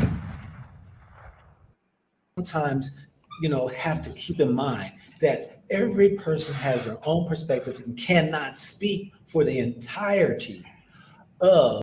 But Go Black, you do that all the time. You do that all the time. But let's let him go. A country, city, or a place. Go ahead, continue. Yeah, and another thing, I have a hard time believing that South Africa's like America. Maybe you might feel that way. Maybe the other guy might feel that way. But for me personally, no. Like, have you been to America? It's just very difficult for me. Like, if I'm have you Josie? No. So he's asked, have you been to America? Josie says no, right? But watch the conversation, how it goes. Again, he is looking. He's not listening to anything Josie is saying. He's just trying to look for a loophole to discredit him. So the guy is not there to bring the truth. That's not what he's there for. He mind you, this is just him being there 4 days. So Josie is more credible to speak on what is going on in South Africa. And Josie is not the only one that discredited what the person that he interviewed. He's not the only one that said, nah, what that guy is saying is just not, nah, that's not true. He's not the only one saying it. Go in the comment section. Plenty of South Africans, they were like, nah, man, this guy's full of it. Some even said, we don't think he's South African if he is getting these things wrong. So let's see how Go Black is going to try to twist this. Have you been to America? I've never been. No. Okay, so you never been. So how can you say you don't believe it's like America? It's hard for me to believe that, especially, look, according to what guys like you say about your lived experiences there and my lived experiences here, like just going by that. Boom. Josie is 100% correct. How many of these, YouTubers, he himself Go Black, they talk about what goes on in America, their experience, and they try to say, oh, it's the same as South Africa. Even he himself does that. So a South African living in South Africa is listening to these stories, what you're going through, you say you're going through, and he's saying from that, hearing that, that's not what, it's not the same as what they have in South Africa. It's simple. Like at that point, he doesn't need to come to America. He's listening to Americans like you. You are telling the Black experience. So from listening to that, he was able to draw the conclusion that, nah, it's not the same, which makes sense, right? But Go Black is going to try to rebut it because he's already being defensive. He's putting up the walls because he doesn't like what the man is saying. That's a very difficult thing to me to believe, especially the lived experience. I'm not talking about the structure. I'm talking the lived experience. I'm going according to what people like you say, like on the internet. That's the only thing I have. Did you ever According hear to me that, say? Did you ever hear me say that America or South Africa is like America? I have, and I'm sure he has. But again, you see, when people try to push the argument in this way, he's the one in control, right? So it's smart to say don't associate it to him because he's the one controlling whether it's true or not. So it's best to, because Josie go, you guys know he watches this Pan-African channels. How many Black Americans have we seen on panels or making videos? People like Phil, the quote unquote diaspora show, even he himself, that constantly make this claim. They constantly make the claim. But now you see, South African is telling you, yeah, I heard this story, but that's not what our lived experience is over here. And he doesn't like it. yeah, that's the idea that's out there. Well, hold up now. Come on now. Come on. Let's not beat around the bush. Let's not stay in the gray No, area. I'm being Did you direct. hear me I'm say being that direct. South No. Africa is just like? Because I'm gonna tell you, South No. Africa is not like America. And I'm about to get in. Here we go. So a day before this, Go Black made a video before this. You can go watch, right? Where he's claiming, oh yeah, South Africa is like America. The guy flip-flops. But just to try to discredit this man, he will say, no, he doesn't think so. Okay, fine, let's say you don't. But your fellow YouTubers are saying the same thing. So stand on your ground and say maybe some things are similar, but he doesn't want to sell that. You guys remember Mos Def? They call Mos Def, it changed his name to Yassine Bey. Look, imagine, right? A lot of these guys that think this way are no different than a colonialist. Because you remember the white colonialists when they came to Africa, right? Many, they just pick.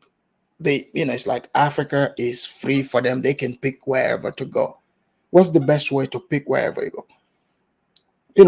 Like you guys remember Phil, the fat one, right? He said he's pro-black. I want to go back to where my ancestral land. You know where he went? Ethiopia. We all know that man is not Ethiopian, right? So, hey, they are smart. They give themselves this free reign and say, hey, even though our ancestors are not from those places, but we can say we're African, so we can go wherever we want. Well, Mos Def learned that Yassine Bey when he went to South Africa. He said he's going back to Africa. You notice they say they're getting away from white people, but they seem to like going to the places where there's close proximity to whites, where there's already plenty of whites there. Your ancestors came from West and Central Africa.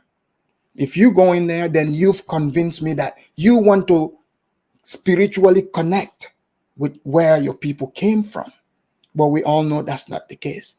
So Mos Def learned that going to Africa, even South Africa, black doesn't make you African. You guys know he got deported from there, right? Look it up. So Go Black now is learning this, that, yeah, going black to Africa doesn't make you an African. And there's nothing wrong in that. It is okay to be an American, people. It is okay to be an American. Nothing wrong with it. But you want us to believe you're just bashing America. We are not interested in this. We want to hear the truth. We want to hear the truth. That's all. Into it. Okay, how about this? Like when you talk about infrastructure, is it similar? for you? There are similarities, there are differences in every place. I can't say it's just like some place. No, it has its differences, a lot of differences, but there's a lot of similarities if you want to look at it. All right. I can speak on Okay. that. You can't speak on it, Josie, because you haven't. What are the similarities? You see how he changed it. So it's like it. You can never win it. It's like he's the emperor. He gets to decide. If Josie had said, "Oh yeah, here these white people are racist," then he would be like, "Yeah, now we're talking." So you cannot. It's for him. Go black. It's not about the truth. It's about winning or losing. And when a person is just focused on that, they cannot tell the truth. They move the goalposts. Josie is not speaking on America as if he knows. That's not what he's doing. We all are hearing the man. He clearly said he heard it from people like you and others. Not, it doesn't have to be you exactly, but people like you, meaning many people. But let's let go black delude himself into thinking, he is schooling Josie here. Been to America. And so you can't go around talking about, well, I've never been to America, but I believe that it's different. How can you say that? You should be No, man but enough to say, okay, look. I don't have experience to speak on that. Okay, look. Let me put it in this way. Look, the point that I'm trying to make is that according to like what many of you say over here in this space, like, and I'm talking about my lived experience. When I'm comparing it to my lived experience, it's just not the same thing for me. That's Notice Go Black is not listening. He just wants to discredit Josie. Josie did not say what Go Black said. He clearly said that he hasn't been to America. And you ask him, then where did he get it from? He said, from people like you on the internet and other blacks. And this is true. We hear a bunch of black YouTubers that are into this Pan-African thing or even the ADOS thing. You always hear them say, hey, shout out to our South African brother. They are ally. You hear this all the time. On the internet, if you listen on, this, fantasy land YouTube thing, yeah, they say this all the time. So Josie is not wrong. He is trying to twist it to change the argument to make it sound like the man is saying, he just thought this is what America is like. He didn't say that. That's the point that I'm trying to make. And you're trying to speak on what aspect? What subject matter are you talking about? The subject matter when some people, not necessarily directly you, but like not necessarily you, but the narrative in this space that South Africa is just like the America in terms of lived experience. If you get what I mean, in terms of racism, to be more specific. Like in terms racism. of racism, yeah. Okay, so you think Johannes, go ahead. You said you never experienced discrimination. You said that. Yep. Okay, so please share with us then. He just did. He said he's never experienced discrimination. That is just a yes or no answer. But you see, he's programmed to always say, share your discriminatory experience. People, this is scary. Think about a person who the only thing he wants to hear is you are doing bad. You're doing less than. You have to be a victim. Like no other narrative, you being uplifted, no. Even the man saying, this is what you go through dealing with most of these people. Now you see the experience, what, black immigrants and others experience is like a cult. You're watching a cult conversation here. He cannot accept the fact that this man is not crying about white people. He just cannot accept it. How do you see the difference then? What you've never been to America though, but you say there's a difference between this racism than America and okay. Johannesburg. I think you're misunderstanding me. Like remember the point that I'm making. Look, it's important. Like, can you hear me clearly though? I It's can, but important. Guys, please make sure you hit that like button so this can reach a lot more people. And also feel free to hit that super chat or cash app. Here's the thing. I'm doing a public service here for a reason, because these narratives, nobody is coming analyzing these videos. You know, when people question things, you got people like him trying to make them sound like they are crazy. But you are having a live conversation here where there's no ifs and buts. These are important conversations. Don't just, go with your emotions. Only the truth shall set all of us free. Go Black likes to talk about he's a Christian. He likes to, push that narrative. 1 minute he's Christian, sometimes he's a Hebrew Israelite. The man is confused. Okay? The man is confused. See, Josie not identifying with America. He's afraid that's taking away his African, quote unquote, Africanness. Because a day prior, he was stunning, trying to question why is white people in South Africa Africans? Because they were born there, raised there, they've been there, and they're citizens. Yeah, I think, that sums it up about, break up every now and then. Yeah, I think that's the problem. The whole breaking up. Okay, look, point that I'm trying to say, like, on the internet, in this space over here, on the internet over here on YouTube, there's a certain narrative that's out there that South Africa is just like America in terms of lived experience in terms of racism. Like, that's here, that it's the same thing. And for me, I had to wake Go Black up. Look at him. He's disinterested.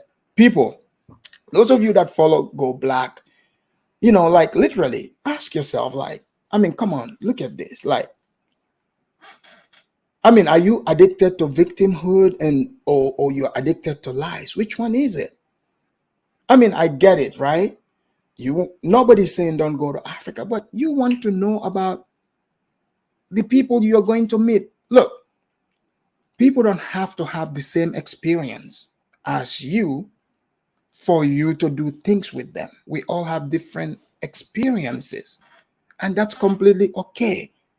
The reason why I'm doing this, I don't want you to go to these places having this at the back of your mind as if people are interested in this. No one is interested in these things, and it doesn't mean they are being disrespectful to you.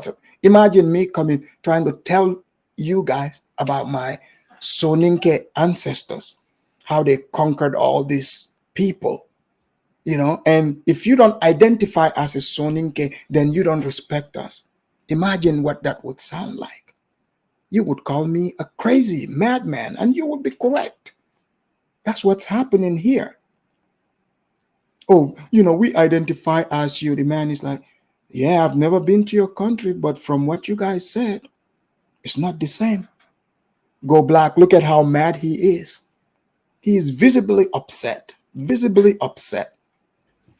When I compare that to my lived experience, I say no. That's what I was speaking to. I wasn't saying I've been there. I wasn't comparing them as in I've been there. That's what I was just saying earlier. Did you get that? I get it very well and fine.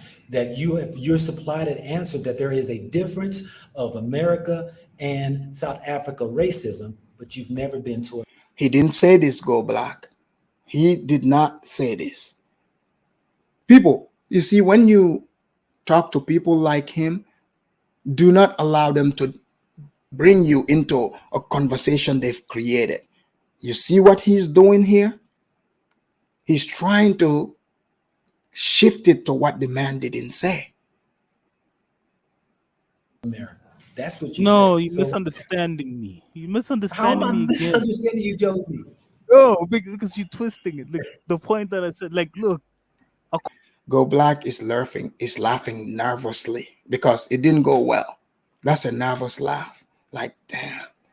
Josie, I can't believe you came here and exposed my ignorance. You were supposed to say, this is racist country. They're walking around with pitchforks, shouting, in their Boer language, all these things they want to do to the blacks. That's what he wanted him to say. Okay? But this is not going well for him. According to you and guys like you on the internet, right? Not like Yeah, you yeah. specifically, like in the space. Right. The narrative that you hear is that in terms of racism, South Africa is just like America. And for me, as someone who's sitting here in South Africa, and when I listen to these people's experiences that live in America, it just doesn't match. Guys, just watch Go Black's demeanor, his entire body language. You guys thought, when I give you guys, when I bring these shows, people are like, oh, Afridamus, you're just a hater, you're a Negropean, because you guys saw one of the other guy, Carla Genesis, another delusional Pan-African who thinks Liberia belongs to the blacks. They are gonna go and take over Liberia. Now he's talking about Uganda. Please go to Uganda and talk about the goal. Museveni is over there waiting. In case you don't know what Ugandan hospitality is, people, sometimes I get it, like sometimes I miss our former dictators. Sometimes I miss them because in a way, look, in Gambia, when we had Yahya Jammeh, they called him a dictator, but I can assure you, none of these people that make these silly videos will be able to make it in the Gambia or make it outside and come back. It won't happen. Okay? It won't happen. But I'm not trying to bring back those days, but just giving you an example of how things used to be back in that continent. Oh, you show up, how Museveni is so nice these days. He is nice these days. That's why you've got people literally sitting there saying just because they are black, they want to speak on Uganda's goal. That's treason. Museveni would have, sent a letter to your president to get you arrested, just for simply even speaking on their goal. But you see, Africa, this is what we get for being so tolerant these days.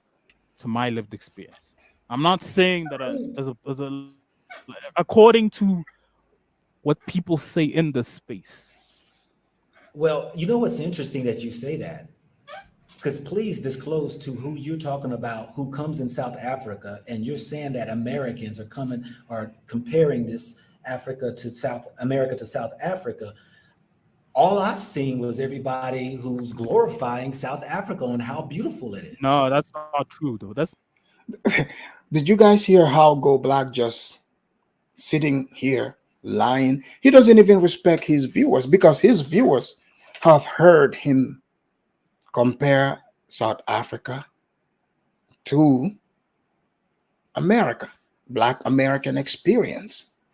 You guys remember I gave the history here about South Africa's history and told you that it's not the same. I said the South Africans' history is similar to the Indians here, because the South Africans own the country. They weren't transported there. So here the Indians with the feather, not Dutch Indian, they also, their country was taken from them. But the difference is the South Africans didn't get, defeated. They got their country back. That's the difference. People don't have to have the same skin color for them to go through the same experience. Vietnam, Singapore, even China, all these places used to be colonized. That's why when I hear some dumb Pan-Africans who don't know about even recent history, the African ones, they are the shameful ones. These people do not read books. Go read about Manchuria. They make it seem like China and Japan, they are such friends. Such friends. You don't realize that China is looking for revenge. These people don't get along. Look at North and South Korea. Just because people have similar skin color, similar culture, doesn't mean they get along. That's just human nature. But you want to make it seem like everyone has to identify as you, and they have to kill who they are to identify as you. That means you see yourself as the colonizer. You see yourself as the colonizer, no different. Not entirely true. There's one, the search Name for me one Uhuru guy. YouTuber, please. Please name me one Search YouTuber. for Uhuru. Dynasty Mir. Search for Uhuru. Okay. And Boom. He said it, right? Search for Uhuru. Go to his channel. Search for Uhuru. Everything he like, it's always hate. Like he would say, oh, Africans hate each other. Really? What Africans, hate each other? As like I'm pretty sure some people have hate in their heart. But to make it seem like this is Africans that have hate for each other, oh, because people are from different tribes, it's about hate. That's pretty stupid. But yeah, search for Uhuru, like Josie said. Yeah, he says it, Phil says it, even Go Black himself have said it. But Josie is smart not to mention it, because then he would draw him into this argument and try to tell him to which video, as if the man is not gonna know. So it's smart that he didn't say that. what he had to say about it. Like, you can check his videos out on South Africa. He's the one who pushed that. Huh? Right. No, it's on here. He's been here before. He's been here before. He's the one that compared South Africa to America in terms That's Go Black's heartbeat you're hearing there. of racism, to be straight with you. Is there anything wrong with that? Here we go. Here is the shaming tactic. Is it true or not? So now he's doing the shaming. Is there anything wrong with that? But is it true though? You see how he is flip-flopping? Like, he just told you somebody that said it. Now you say, is there anything wrong in that? Yes, because it is not true. That's what the man is telling you. Look, when you compare to my lived experience, look, you can compare the two, but as a South African, I'm gonna have to disagree with it. That's my opinion. How can you disagree with a person who's coming from a country? No, but like, he's switching it up again. But Josie, hold on a second. Hold on a second. Come on now. No, How can you disagree with somebody who's coming from a place that you have not been, never experienced in your life, and come and say, you know what? South Africa is kind of like America, and you disagree, but you ain't been America. How? He's trying to put words in the guy's mouth. He's trying to make it seem like Josie said something that he didn't say.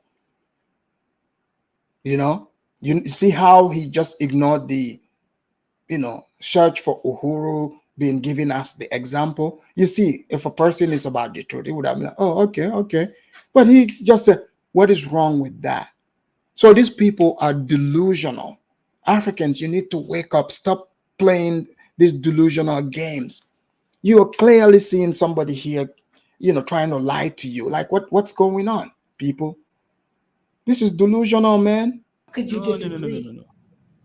No. You flipping it again. That's not what I said. Flipping. Somebody, okay, everybody, push one if I'm flipping. Push two if I am reciting exactly. Let's go along, guys. Push one if he's flipping, and push two if he's not. What he's saying. One if I'm flipping No, his you're story. not. Two, we're gonna let everybody go ahead and chime in on this. Push one if I'm flipping and twisting what he's saying, or two, that I am saying that what he is saying is that, hey, okay, what? So people are saying I'm you flipping. Two, you one, flipping. I said if you're flipping, I'm flipping. Two is I'm saying what. So you go to his chat, the ones were the majority. Now, watch how Go Black tries to change it. I'm saying this, that you are disagreeing with somebody who you say is comparing America to South Africa, and you disagree with them saying it's the same, but yet you haven't been to America, but you're disagreeing with them on something. No, but that's not what I said. So since Josie will not have the opportunity to make his points there. Go Black made up this story, but hey, you're welcome. The Afridamus is clearing it. Go Black to Africa totally is flipping, and he's not making sense. Did you guys see how he's trying to say Josie is disagreeing, not based on he's ignoring the fact that Josie is talking about what is being said on the internet. The man he's never been to America. He's not saying he's been to America, but Go Black want to make it about that. He wants to totally make it about that. So he's not here for the truth. He has an agenda, and the agenda is to look for destitute people who are going to cry foul. This is why I think South Africa is the burial ground for these fake Pan-Africanists. What did you say, please? No, but that's not what I said. You miss. Okay, look, I said according to that. Hey, Josie, like, Josie, I'm talking Josie, about my lived we experience. just gonna have to. We're just about to talking my lived disagree on this thing right here because I'm missing it. I'm sorry, I'm not understanding you. He's about to run. So we don't need to go further on the conversation. We know this conversation. You wanted this to end a long time ago, but yeah, sure, run away, of course. Okay. Because we're missing it. But anyway, I'm going to go ahead and put the link back in here, and I'm going to share some of my experience, Josie, because my thing is that it's okay, brother, because I can't. If you're new right now, please make sure if you're just entering, hit the like button. If you don't have your beef biltong, because this is about South Africa, the barbecue is going on, bring your beef biltong or popcorn, your ugali, egusi soup, kenke or fufu, jollof rice, or your domoda. Make sure you have that because we are cooking here today. Speak for anybody else but myself. And those that I'm interviewing, that is their perception. And it's interesting enough that those who may disagree with these people's perceptions that I interview, look, my email is goblack2africa@gmail.com.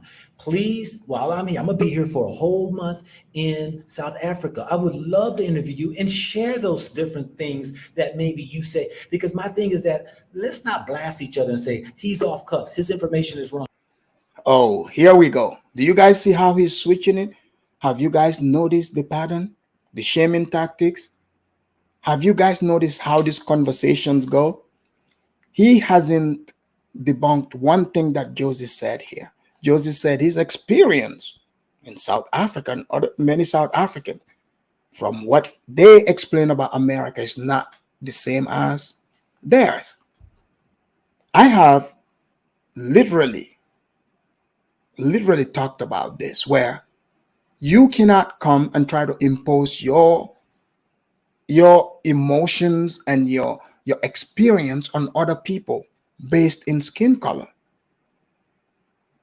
It doesn't make sense. That's what he is doing here.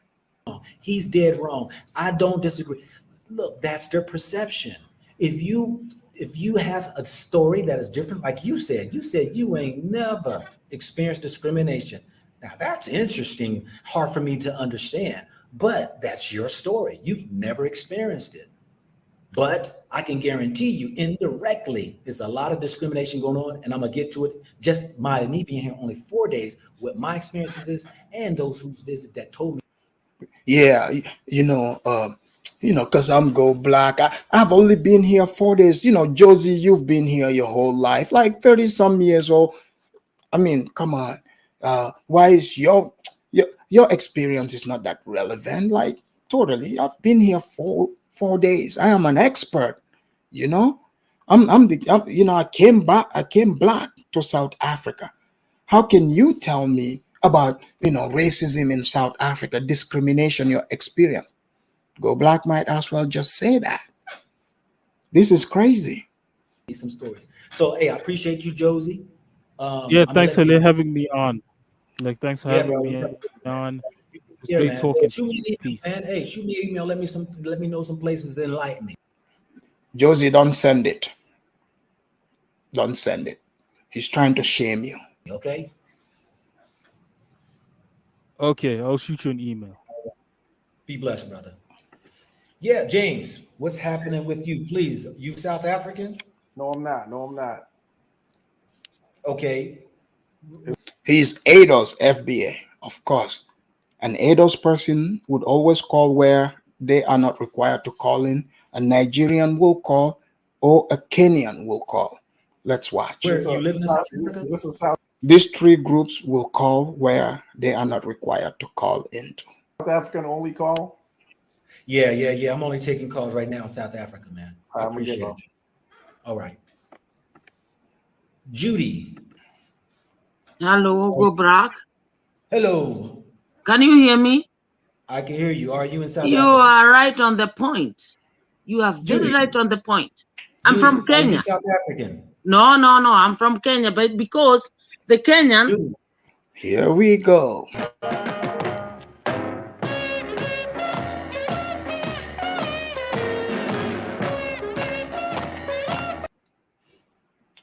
I'm not taking calls from anybody, but right now, excuse me, I have to. Judy, don't you understand that the flames on that barbecue, is so hot? Okay, what did I tell you?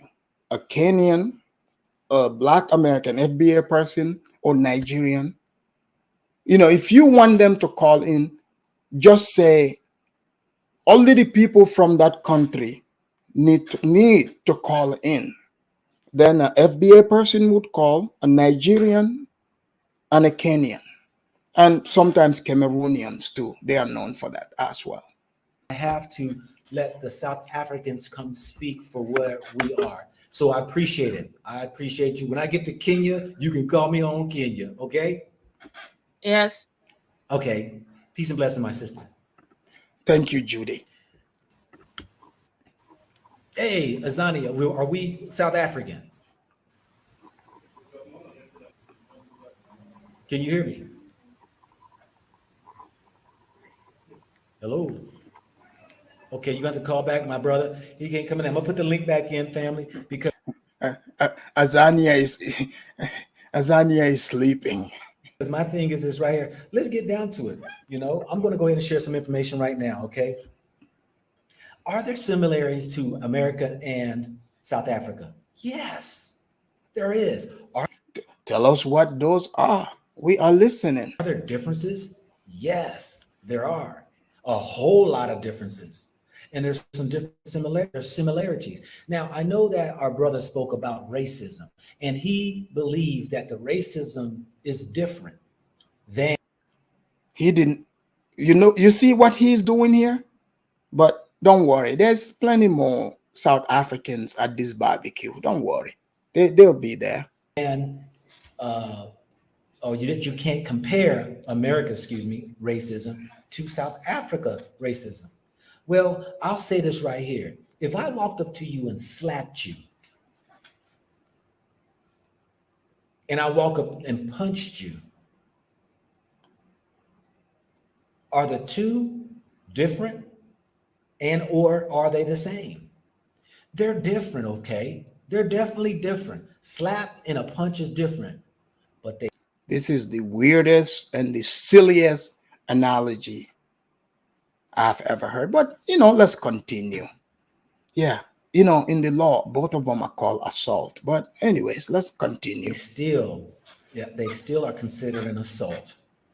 And thank you for clearing that, my smart, go Black to African brother.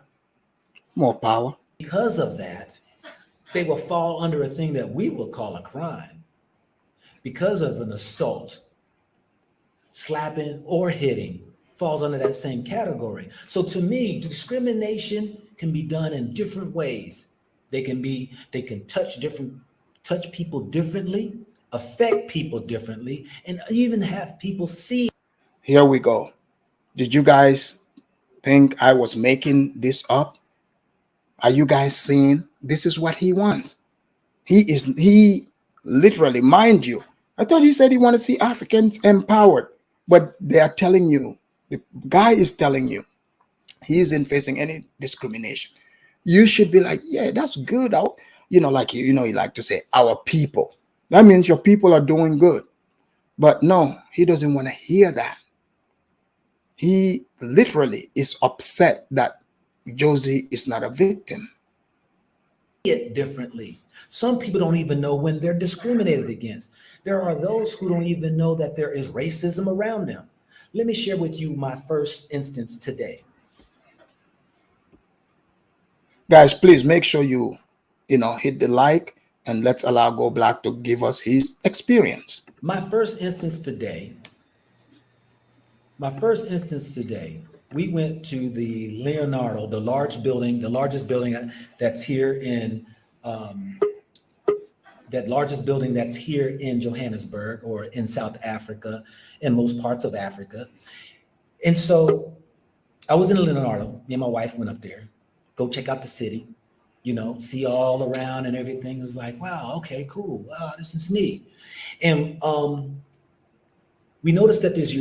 So I want you guys to follow, because he's taking you on a round. He's telling us about, his racism experience in South Africa.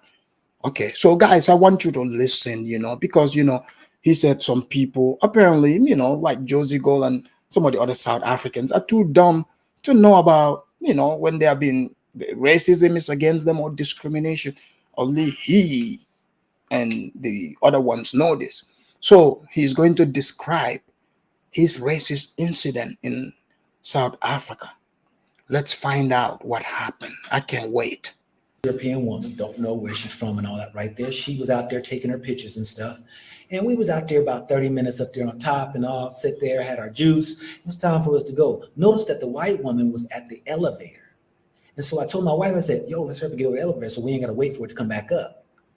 Well, she was there tending to herself, looking through this glass and looking at herself and tidying herself up. And she looked at us.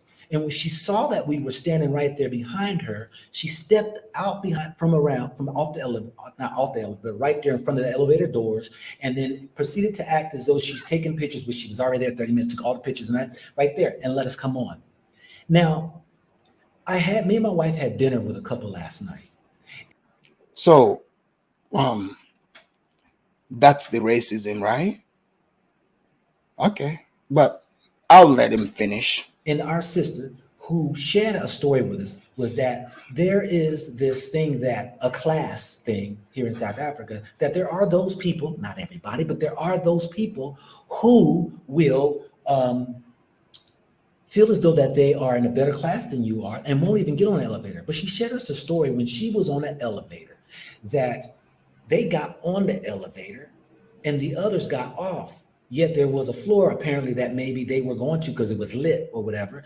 And yet they got off. So she had asked a woman and she was like, yeah, there are some people who just ain't going to go. So the woman got off. Is it possible that she got to her floor? Is that a possibility? But that's what I'm telling you. Like, that's what is racist. That's the racism he saw in South Africa. Are you kidding me? No wonder Josie didn't see the racism.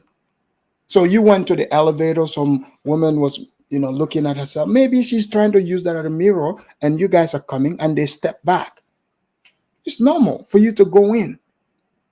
The woman didn't say anything to you. You didn't say anything to this woman. Just a random woman, but, since the man is a mind reader, he knows what's in the mind of especially white people, because, he knows what they're thinking. So, yeah, that woman is so racist, but he is there with his wife. They outnumbered this woman. What is his point? Even if he's saying, they are scared, what are they scared of? But again, you will find that what you're looking for, he's already decided in his mind that this woman, is racist. That's why he quickly went to the other story where the woman got off the elevator. Yeah, maybe she got to her floor. People don't just ride the elevator aimlessly. They do get off at some point. Go ahead and get on the elevator, whatever. So I saw that and I said, aha, Is this what the woman is talking about? That there are those who will think that they're better than they ain't gonna want to. The other thing that they broke down a lot of things, and of course, she's from Ghana, but her husband's right here from South Africa, and been here, and so he really educated us on a lot of differences from the beginning of the Boer Wars, World War One, World War Twos, and all the way up to today. So we got a little wealth of knowledge from his side, his perspective, and his education and what he knows, and he basically. Have you guys noticed he hasn't said anything so far, right? He was supposed to tell us about racism. Somebody told him about the Boer Wars, and okay, yeah, we remember, yeah, the Boer War. We did remember, Shaka Zulu War. Yeah, we remember all that. All right, it happened. But tell us your racism story, within your 4 days in South Africa. Okay, I mean, we already know about these wars that you speak of. Spare us that. Let's talk about this elevator racism. You see these South Africans here, they came to the barbecue. They are waiting. They're like, yes, me man, please, let's move on and bring us in. Let's talk about this elevator racism. He's trying to season them. He's trying to get them, to think like he's thinking. But let's find out how Siabango,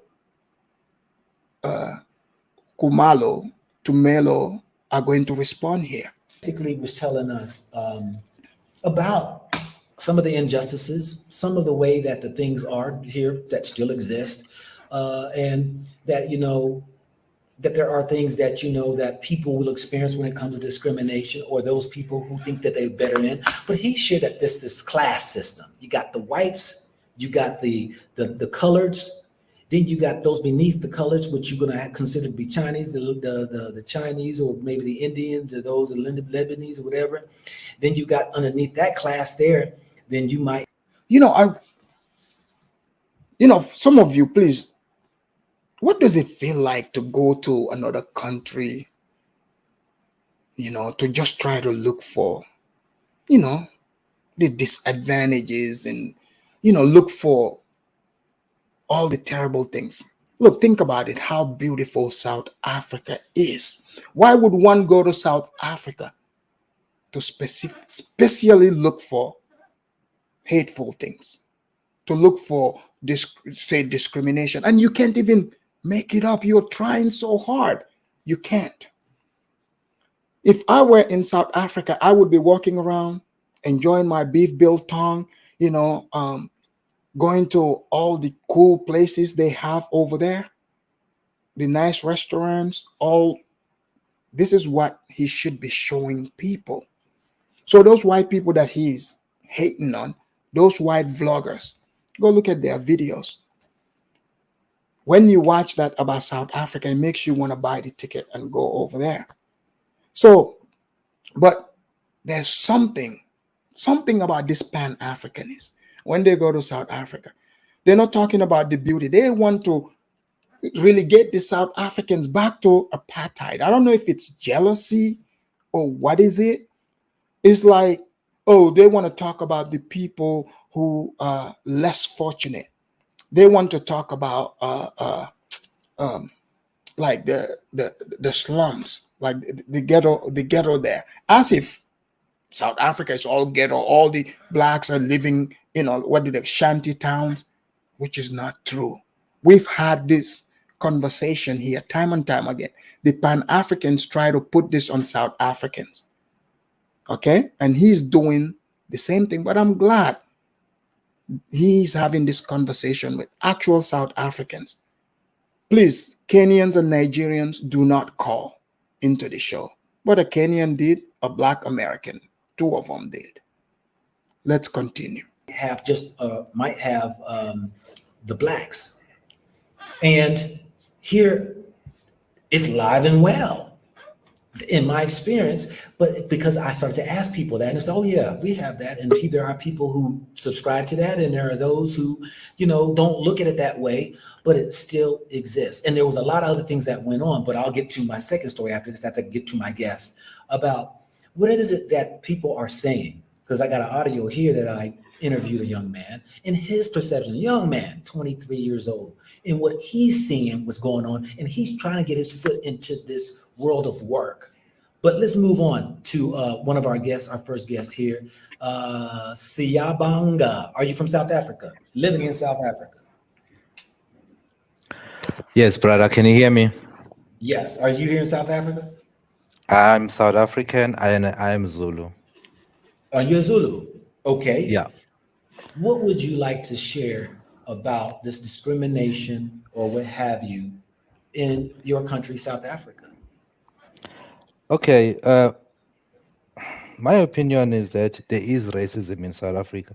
For people to think that there is no racism, I don't know where they get that from, because I think it's because you know when you live in something, you become so comfortable, you don't even feel that you live in it. It's like if you tell the fish that it... Watch him smile, right? Watch him smile. But let's allow Siyabanga to season him up a little bit, you know. Siyabanga, you continue. Keep putting smile on Mr. Go Black's face. It's living in what it will say. No, we were born in racism. I mean, if you go to the bank now, the rates that you are going to get with the rates that you are going to get when you compare with the white man, it's two different worlds. Siyabanga, how do you know what kind of rates the white people get? Like, you know every white person, but I'm not here to challenge Siyabanga. This is between Siyabanga and Go Black, but we'll allow Siyabanga also to tell us his experience. The white man's going to get better rates. You will get the worst of them all. So I just feel like people are... Oh, you know, in that aspect, they are probably similar to in America. Maybe is it possible that the whites there too, they do pay their loans back, huh? Because, you know, sometimes, you know, when some black people don't like to pay their loans back. Even this is even common in you know, Africa. Like, you loan somebody money, like in Gambia, even pretty soon they will create problems between you and them. So you cannot ask them. Okay, if you ask, it would become a problem. So hey, if I see many people that have that tendency, I'll be careful, you know, approving them for the loan too. But that's no here or there. So comfortable in racism such that they don't even know that they're in racism. So my view is that we just live in racism here. It's a country built on race. It's a society built on race. Everything is racism. I mean, there's really a few people that are maybe they don't experience racism, or maybe people just don't know what racism is. Because I just think if they can step out of where they are living in, they would be able to see racism. I mentioned about a caste system. The whites are considered to be on top. Then the coloreds are considered, and those who don't know, coloreds are those who may be. I was mixed race. Actually, I was told it was whites, then the Boers, then the coloreds, then Chinaman and the Lebanese or whatever. The Boers are whites. The Boers are white. They are. They are. The Boers, it's judged. So Go Black is getting excited. He thinks he knows, right? The Boers are still white. They're from the Netherlands. But again, he's pretending to know. He doesn't know. Let's allow this to continue. People, it's just that they call themselves Afrikaners. I think they're just trying to steal their African identity, but they are just Dutch. That's what they are. So the Boers are Dutch, and then you get English. They're all at the same level in South Africa. And then you get Indians. Well, that might be subjective. So for me, I think white people, the Boers, English are richer, they're like the top of the crop. And then you get Indians, and then you get colored, and then you get black people. But that is really changing because we have a black government here. And for me, I feel like it's really changing because some of the laws are really... Watch how Go Black's face is changing. You see, like I said, Siyabanga seasoned him. Now he's reminding him, mind you, this is changing because the government is black. Now let's see if Go Black would like it. Favoring black people, so that is changing. They're getting more contracts from the government, so that is really pushing the That is why you see us having more middle class, because we're getting more contracts, and I think we're really pushing. If that's all I can say. All righty. Hey, I appreciate your perception and all right there. Let's pass the mic over to Tumelo. Tumelo, let me see here. Let me take you off of. See, he liked that, right? He didn't like the Josie Gold one. Let's find out with Tumelo. Okay, mute. How you doing, my brother? Are you in South Africa? Are you South African? Yes. I'm in South Africa. I'm South African. Can you hear me? I can hear you loud and clear. What are you belong to a tribe of people? Yeah, in South Africa, he wants to know the tribes. In West Africa, our tribes, we're tribalists. You see, it's toxic for us to identify as who we are, you see. But in South Africa, you want to know what tribe they are from. I like that because the South Africans are about who they are. They are not confused about their identity. But hey, if you want to go be, in the proximity of the whites, you got to bribe the blacks there to identify as you, if you only want to identify as skin color instead of putting in that hard work. Predominantly known as Ndebele, but mixed to the core, mixed with almost every Nguni race. Okay. So tribe. what do you have to add to this subject right here, my brother? Well, a lot of things have been touched on by Siyabonga. I would like to go back to our friend earlier on in the what you call the tour guide. Okay. Yeah, I would like to add on, because my guy, they say that he's wrong, apparently from Josie and all of those things. So I would like to touch on a little bit of both, because my guy, the tour guide, he mentioned something about a certain people that go to these places, sent in, and now they don't wanna be with the other black people, and then Josie says there's a jealousy and all of those things. This is actually the conversation that is happening, that is dominating our streets right now, basically, where we're trying to understand where to from here, because apparently now we are free. So with those two class differences, as you mentioned it becomes a little bit difficult to find common ground that we can unite as South Africans and Africans and the diaspora as a whole. So it's very difficult for us to establish ourselves as Pan-Africanists right here because of those two conversations. Can you hear me? I hear you. James Jewell said, I've never seen Go Black ask tribe. Exactly my point. I've never seen it either. I mean, James Jewell, you remember all the talk when they talk about West Africa, when they talk tribe, they said, oh, the West Africans are tribalists.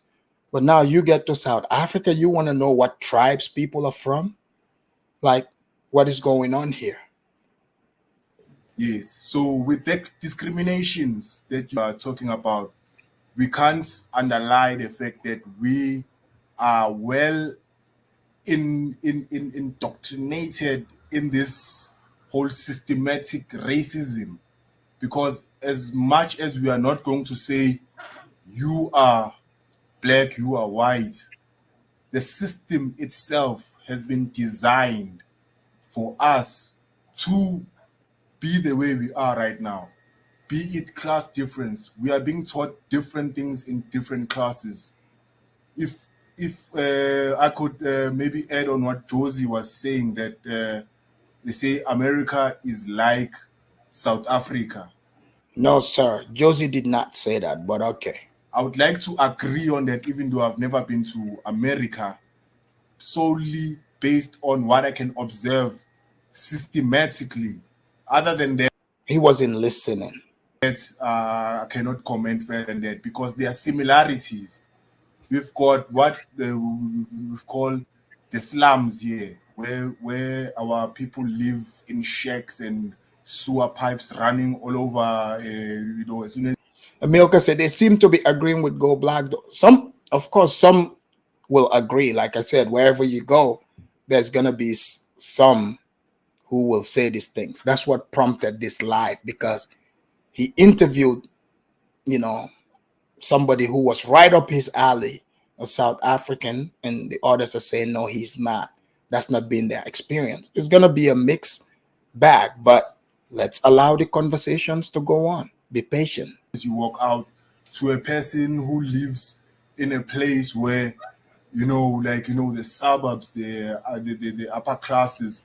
So somewhere, somehow, because of that, we cannot find consensus or find similarities within ourselves, because we have been indoctrinated that those that are in the slums, they are lazy, and those that are in the suburbs, their parents actually worked and deserve to be where they are. So in that sense, it becomes a divide amongst ourselves, creating classes amongst ourselves, furthering the division. So this guy is speaking of America, pretty much, you know. So he's going to agree with this guy, as you can see. And this whole notion that what I have right now is what I deserve. Oh, visionary of love. Let's bet. Now, as the caller agrees, Go Black will not say you can't know if you never were in America. Exactly my point. Exactly. Not recognizing that systematically, when we were freed, there were structures that were put in place to to further the agenda of the systematic racism, because of things such as affirmative action. Today you are poor, tomorrow you're driving a Land Rover, automatically excluding the rest of us and creating or recreating this. Again, this is just sounds like some bitter guy, you know. Say, okay, affirmative action helps some people. You're poor today, tomorrow driving a Land Rover. What, are you jealous of the people driving the Land Rover? You know, that's what it sounds like to me. But you know, that's no here or there. Let's let the man keep talking. So Go Black is still not very convinced, because he needs more of this and more clear. So-called 1% that is more or less the new class, the new Boer class here in South Africa. So now it becomes difficult for us to say, nah, this thing is systematic racism. And they're gonna say how? Because the government or is black now. You know, there's black people in these companies that were stolen or were taken, particularly the mines and all of those things. We've got black people there. So now the argument becomes, what are you talking about? Because there's black people represented everywhere. That's what I'm trying to Go Black. That's what I see. The man was seizing. He's asking, what are you talking about? There's black people in all these positions. Let's let him. Yeah, I definitely get your point, and I appreciate you sharing. I'm gonna pass the mic on to. See how quickly he passed him up, as the guy eventually, you know, walked him and said, yes, all this happened, but we have black people in these places. What are you talking about? Next guest, because okay, brother, peace to you. You know, I mean, he hits on a lot of points. I mean, because sometimes, you know, the system knows, they know that if we get enough people that it can at least show there is an advancement, then nobody can complain no more. But those people that are getting the advancements or the opportunity is only one little percent, 2%, 5% of the 95% left. So then how can we say it's equal and fair? People cannot be equal. Okay? That's not how it is in America. In America, is the 1% are the richest, just like it is everywhere. So what is this guy talking about? Until we see that the majority of our people are rising to that class, the higher class, where they should be like everybody else. Why is it, even like in America, or I'll just speak of America because I don't know the stats here, but why is it in America we make up 13%, so they say, of the population, but when it comes to wealth, we can't even. Yeah, they say they're just lying, right? He just lying about the 13%. Wherever you go in America, there's black people occupying all this land, but the whites are just lying. Blacks are more than 13%. Okay. Register on the daggone Richter scale of those who actually have made it. But he also Tumelo makes a perfect point, is even the indoctrination of the mind of where when you think you've made it, you look down on your own brothers and sisters as though they can't even stand up on their own 2 feet and have the same opportunities as you had. These are things we need to think about. But we're going to keep this rolling right here because this is about the South Africans right here where I am in, and I'm hearing these conversations. I don't go looking for conversations of discrimination and stuff like that. Yes, you do. I typically will ask people right here, tell me what's going on here. How's the Africans doing, this and that? And the first thing most people want to say is, yo, it's not fair. And these discriminations and stuff. These are the topics that's the number one topic most people are talking about. Let's go to ARV Precision MF Core. Are you from South Africa? No, yeah, I live in South Africa, but I'm a Nigerian. Can you hear me? Yeah, but this is No. What's the problem, man? Okay, tell me, how they said when I get for but then I'll take your concern. How they concern you, man? I just show my concern, no. Okay. You just there. I'm here with you. You think you're operating in some weather? Make you don't know nothing, man. You know what you are? EP, aka enemy of progress. Now listen, have you been to South Africa before? Joe Bob, Johannesburg. You haven't been there before? Oh, no way. You've never been to South Africa before? So me, you know what I'm saying, Senator? You can't be to South Africa before? Joe Bob, aka Johannesburg. You haven't been there before? Oh, no way. You've never been to South Africa before? So me, you know what I'm saying, Senator? You get out of here right now. What? You just they invite heat rashes. Dusting powder don't increase, though. Do me a favor, please. Get out of here. Get out of here, man. Shit, you know what I'm saying? Get in Igbo. Get out of here for real. You know what I'm saying? Get out of here. Platform right now is only for the South Africans. No, I want to, okay, all right, okay. But do you want me to say something? No. Nigerian had to call in. No, sir, Nigerian. Do you not see what Go Black is going through? The last call he needs is from a Nigerian. A Nigerian to, that's not a safe bet in this conversation. He's going to start talking about xenophobia. That's the last thing Go Black wants on this panel. So the Nigerian, there's no way he'll be able to speak. So that's why I gave him the opportunity to tell us about Joe Bog. But here we go. Oh, no, not right now this time. This is South Africa's part, their time right now. I appreciate you though, okay? I appreciate it. Guys, I'm 3 for 3.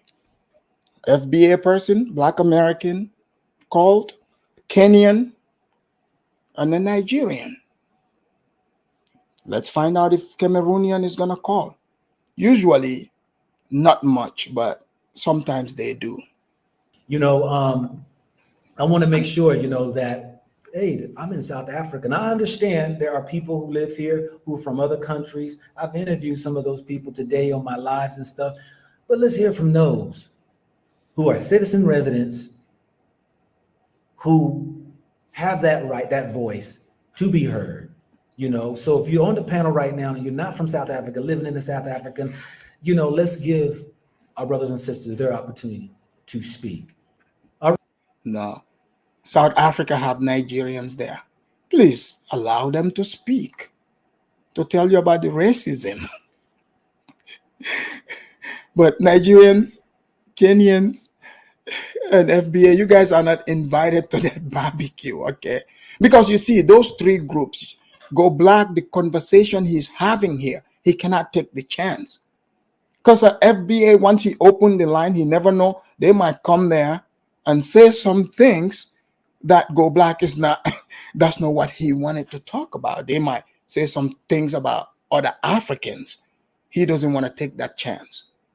You have the Kenyan. With Kenyans, you never know what they are going to say either. You know, you never know. So he didn't just want to take the chance. But the Nigerians, that one, he's like, oh, hell no. I'm not about to let this Nigerian speak here, because this is gonna go left real fast. That's why I don't blame him. I don't blame him on this one. All right, let's move on to Africa Talk Tech. Hello, Africa hello. Tech. Yes, How my you brother. doing? How are you? Okay, I'm fine, and you? Good. Can you hear me? I can hear you. Yeah, Are yeah. you African? Are you South African? Yes, yes, I am. I live in South Africa. I am South African. Where are you from, and what affiliation, the tribe, or whatever you're from?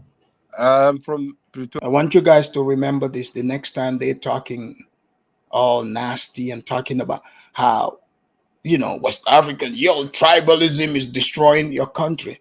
In South Africa, see, South Africans maintain their identity. Like I said, they have the internet, they hear and see these things.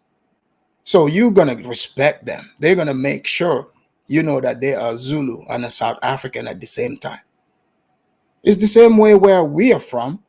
Every now and again, you're going to run into the two Nigers who nobody knows what tribe he's from for some reason. But every now and again, you're going to get that. South Africans, I notice they're not like that. Like, sir, what are you? I'm Xhosa.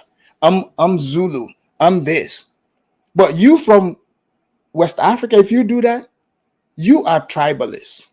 But let's let him continue with his hypocrisy. Pretoria, and I'm Tswana. The tribe is Tswana. You tribe, okay. Yeah. So Pretoria is the capital city, not far from Johannesburg. So I understand. Yeah. So I wanna say this to this brother who says we're not like we still live we don't have racism. Systematically, we still have. If you look at the top or the biggest companies listed on the South African Stock Exchange, most of the CEOs there are white. In the country where the majority is black or 80% black, but the biggest companies, all of them which are listed on the stock exchange, the CEOs, most of them are white. Sir, it makes sense. They've been charged for over 200 years. It's going to take a minute because South Africa just got their independence like 28 years ago. I understand some of you are in a hurry, but there's been a lot of progress that was made. But you see, systematically, he's talking about wealth. The wealth gap, that's not racist. You know, let's call it what it is. It is wealth gap. But Go Black is telling us about what is happening at the elevator, meaning, you know, South Africans are getting, you know, hated on or smacked around by the whites. It almost sounds like that. This is just the difference. Like, you know, South Africa have been independent for only like 28 years. So yeah, it would make sense for that to happen, but it's going to change, and it's changing slowly. You know, as more and more Black South Africans become wealthier, you know, it's going to change. And if you look at a lot of black people in this country, they still live far away from the economic opportunities. They live in the so-called townships or the hoods, whatever you want to call them. I do a lot of these videos. You can go to my YouTube. It shows you'll never find white people who live in this informal settlements that we call townships. Mostly, they never live in those places. It's majority black people. So I've seen whites in the slums. I've seen videos of it, and white homeless. So, but again, even here in America, on this internet YouTube streets, when you ask some of the people, they would swear up and down that no, all white people here are rich. You know, they doing well. There's no homeless white people. A majority of the homeless I see in my city are actually white, which makes sense. Majority are white here. Since you've been here, my brother, all the menial jobs that you've looked. Oh, you see, Christopher Kane said, lies. There are plenty of people white in slums. Exactly. See, Christopher Kane is South African. I knew that they definitely have whites in the slums somewhere. That or like the janitors, who does those jobs? It's mostly black. You haven't seen a lot of white people who doing this kind of jobs or these menial jobs. But you see, white people are at the top, black people at the bottom, and we are the majority. So you can't say there's. This is what the Pan-Africanists want to hear. This is what Go Black want to hear, that the blacks are at the bottom and everybody else is at the top. No racism. Systematically, it is there. Black people are just the managers or the overseers, but white people are the real owners. They just like they're the real owners of, and black people are just the faces, but behind is white people. I mean, of the top 10 billionaires we have in this country, only one is black. All of them are white, but we are the majority. What does that tell you? So that's all I have to say. I appreciate that, Africa Tech.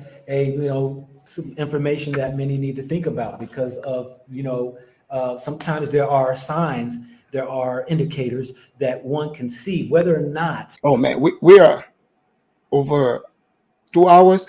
Let me bring the South African Pookie, okay? Not this one.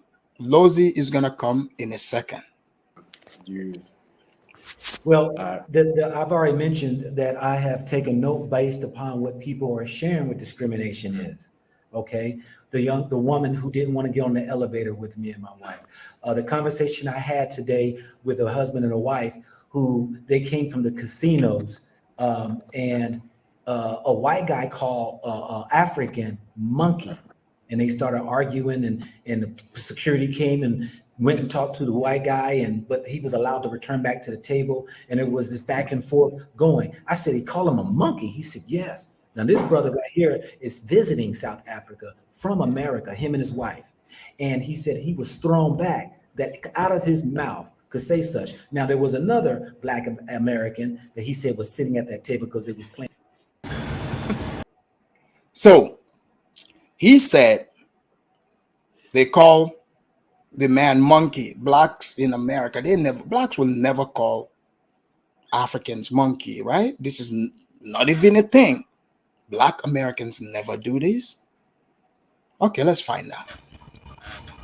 Give Africa to more capable people. You apes don't know what you're doing. You apes will fight each other over any tribal nonsense.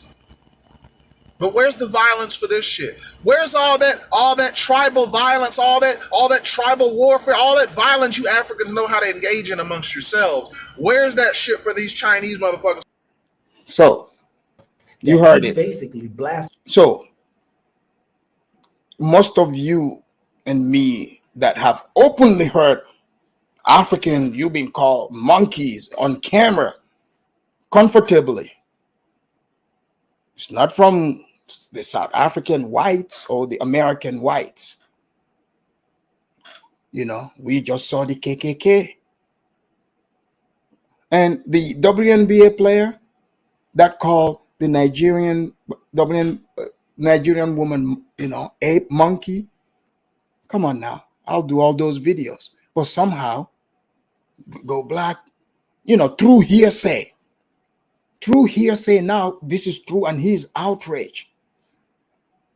He's outraged, like these South Africans are just walking around, in South Africa, the white South Africans, calling the blacks monkeys. Look, I don't live there, but we all know that's probably not what is happening. But let's go. The white guy in the mouth said, I'll kick your butt, whatever it is. He said, but you know what I'm saying? Because we are very sensitive to these various type of behaviors when it comes to America. So when I'm hearing this, right, and then I'm told by my brothers and sisters, I don't know if you saw my 2 videos of those who share their opinions and things of how things are. I got audio right here. I'm going to be playing probably shortly. So the information that I'm receiving, and then telling me about this caste system that exists. Today, I was walking down the street, me and my wife, we came out of Leonardo, and I speak to everybody because everybody that's. So he's still hanging on to that elevator thing. So I'm going to skip it to the South African Pookie here in a sec.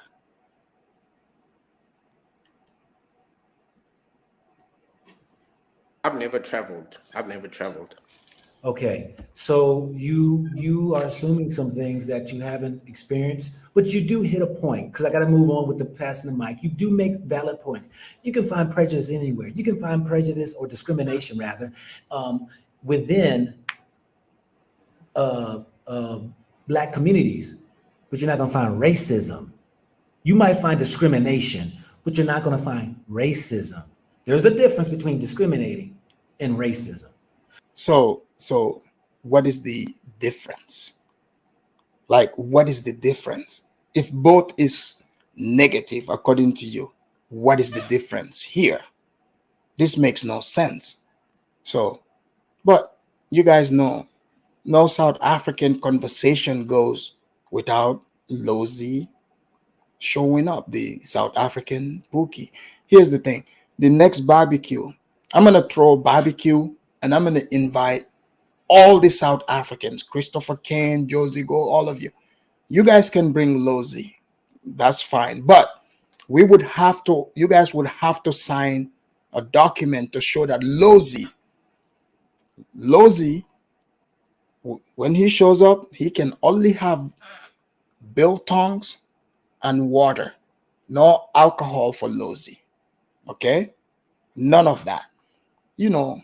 Because we want to, make sure we can predict Lozi a little bit. Because, you never know what he will say. But let's allow Lozi to eventually come in, as you would find out. Lozi, you never know what Lozi will say. Okay? So, yeah, I'll let you guys find out on your own. And so this is what the main focus of it is discriminating against somebody or is there racism that those who are thinking they're better can keep those of different colors? But that's the thing. You see, the problem is this, right? If I'm South African, right? There is nowhere in South Africa right now where I can, let's say I want to apply at a certain school, or I want to live in a certain neighborhood. I will not be able to do that simply because I'm black, right? I'm not going to talk about corporate and whatnot, because we know that the owners of capital, it's white monopoly capital, right? That's why I'm saying even in the US, it's, corporate is always owned by white European men, right? He is absolutely correct. Go Black is not liking that. During apartheid in South Africa, it was codified in the law. Like, you have the black schools, you have black people are not allowed to go to the same school, with the whites. The opportunity is limited. They have codified laws where blacks can live and cannot live. So now they removed that blacks, you can live wherever you want, and then you have a stranger come in saying, no, you guys are still oppressed. Good for Tando Caesar, correcting this. It's the same thing. Like, if you got the money, you can leave, you can go stay wherever you want. Even anywhere you go, that's the situation, right? But what I'm trying to say is that right now, we as black people are making up the excuses, right? To say that I cannot go do this. There are many black people who have done the very same thing that you say you cannot do multiple times, right? In America, I was watching a movie called The Banker about Joe Morris and some guy. Guys, some of you that like to say, oh, the South Africans are lost, blah, blah, blah. Hey, that's Josie. Josie, welcome in the house. Josie, you totally came to that barbecue. I don't know what you brought. If you brought, biltongs, that's what I'm eating here. But you served Go Black really well. So this guy is serving him, something here. I don't know what he brought to the barbecue, but this is not what Go Black wants to hear either. He's giving him examples, like, there are people that make excuses. How many times have I said that here? How many times? But people don't want, they want to push this narrative to say, oh, the South African blacks are not doing anything good. Oh, the South Africans are oppressed. So when a South African say, no, that's not the case. No, man, you don't know better. Dude, you only been there 4 days. 4 days at the time. Josie Gold has been there, he said, his whole life, like 31 years. So what are you talking about? But Tandy is saying exactly what Josie said, what I have been saying here. And you see, Go Black agreed with the ones that pushed his narrative. Black guys who bought a bank in Texas, right, in the 60s, which was obviously the height of segregation, right? But they did it. That's the underlying fact, and we need to have that spirit of racism this, racism that. We need to say, okay, cool, there is racism. Let's work towards it. How are we gonna, okay, Americans are being killed by police, there's racism, right? They need to work on that. Africa is in absolute disparity and poverty. They need to work on that. South Africa is experiencing racism and discrimination. We need to work on that. And then we work together, and then we come together, right? Because we're so concerned about pointing out each other's problems and focusing on this, what this country or those people are doing, instead of realizing that we all have one common enemy and we need to Go Black doesn't want to hear what this man is saying. Work towards empowering ourselves, so we stop making excuses for ourselves and actually doing something about our situation. Okay, so I'm gonna pause you right there. I appreciate, man, your input, because I'm gonna. So the guy brought a good point, because you see, this is, the guy's like, like the blacks are getting shot in America. When was the last time you saw the video of white police shooting down a black South African? Come on, y'all. Let's be real. When did you see that? That's not happening. So it's not the same. So this is why I say, like, for instance, you go, some guy commits a crime, black person. Now you identifying as that person, the person can pull a gun, shoot at the cop, and obviously the cops are better shots, or whatever, they kill this person, or they're resisting. We don't know, right? But simply because the person is black, you are going around the world on the internet, you are selling this story, identifying as those people, and now you go to a country like South Africa saying, oh, we all suffered the same. They're like, hey, yo, we saw you guys are getting killed by white police. That's not been our experience. We don't experience that. And you get mad. Sir, why can't you experience the same thing? Because that's not our experience. But even in America, I'm not saying foul things don't happen. That happens everywhere, especially with the history of America. But do you have the opportunity? Do you have the freedom? Yes. Two things can be true at the same time. Okay? Hey, if you look for it, you'll find it. You see how he looked for racism at the elevator? If that story is even true, he's saying, oh, the woman got off the elevator. Maybe she got to her floor. Oh, this other woman was fixing her hair. Maybe she was just using the glitter as mirror. She stepped away as a respect to not be in your way. Now, all of a sudden, that's racism. That's what's called reaching. And when we see it, we should call it out. We should call it out. This is ridiculous. I'm glad the South Africans are not going for this. Pass the mic, because I'm gonna keep this going, because I don't want to spend all night on this. But I appreciate you, man. You have a beautiful night, my. He saw Lozi's emoji, right? What? He got excited a bit. Again, with Lozi, you never know what Lozi is going to say. If he's gonna be with the topic, or he watched, video of some people he didn't like, he's gonna come and make the subject about where those people came from. Watch. I hope he watch. Brother, peace and blessings to you. But yeah, you know, family, he makes a valid point. I mean, you know what? Y'all have heard me say this before. Sometimes, you know what? The problem might be us. Sometimes we want to go ahead and blame situations that maybe could be our fault. You know, I was told too by an individual that they have programs here that are helping and assisting some of helping the youth and the people looking for jobs. That they have these programs, and that people will go on these programs.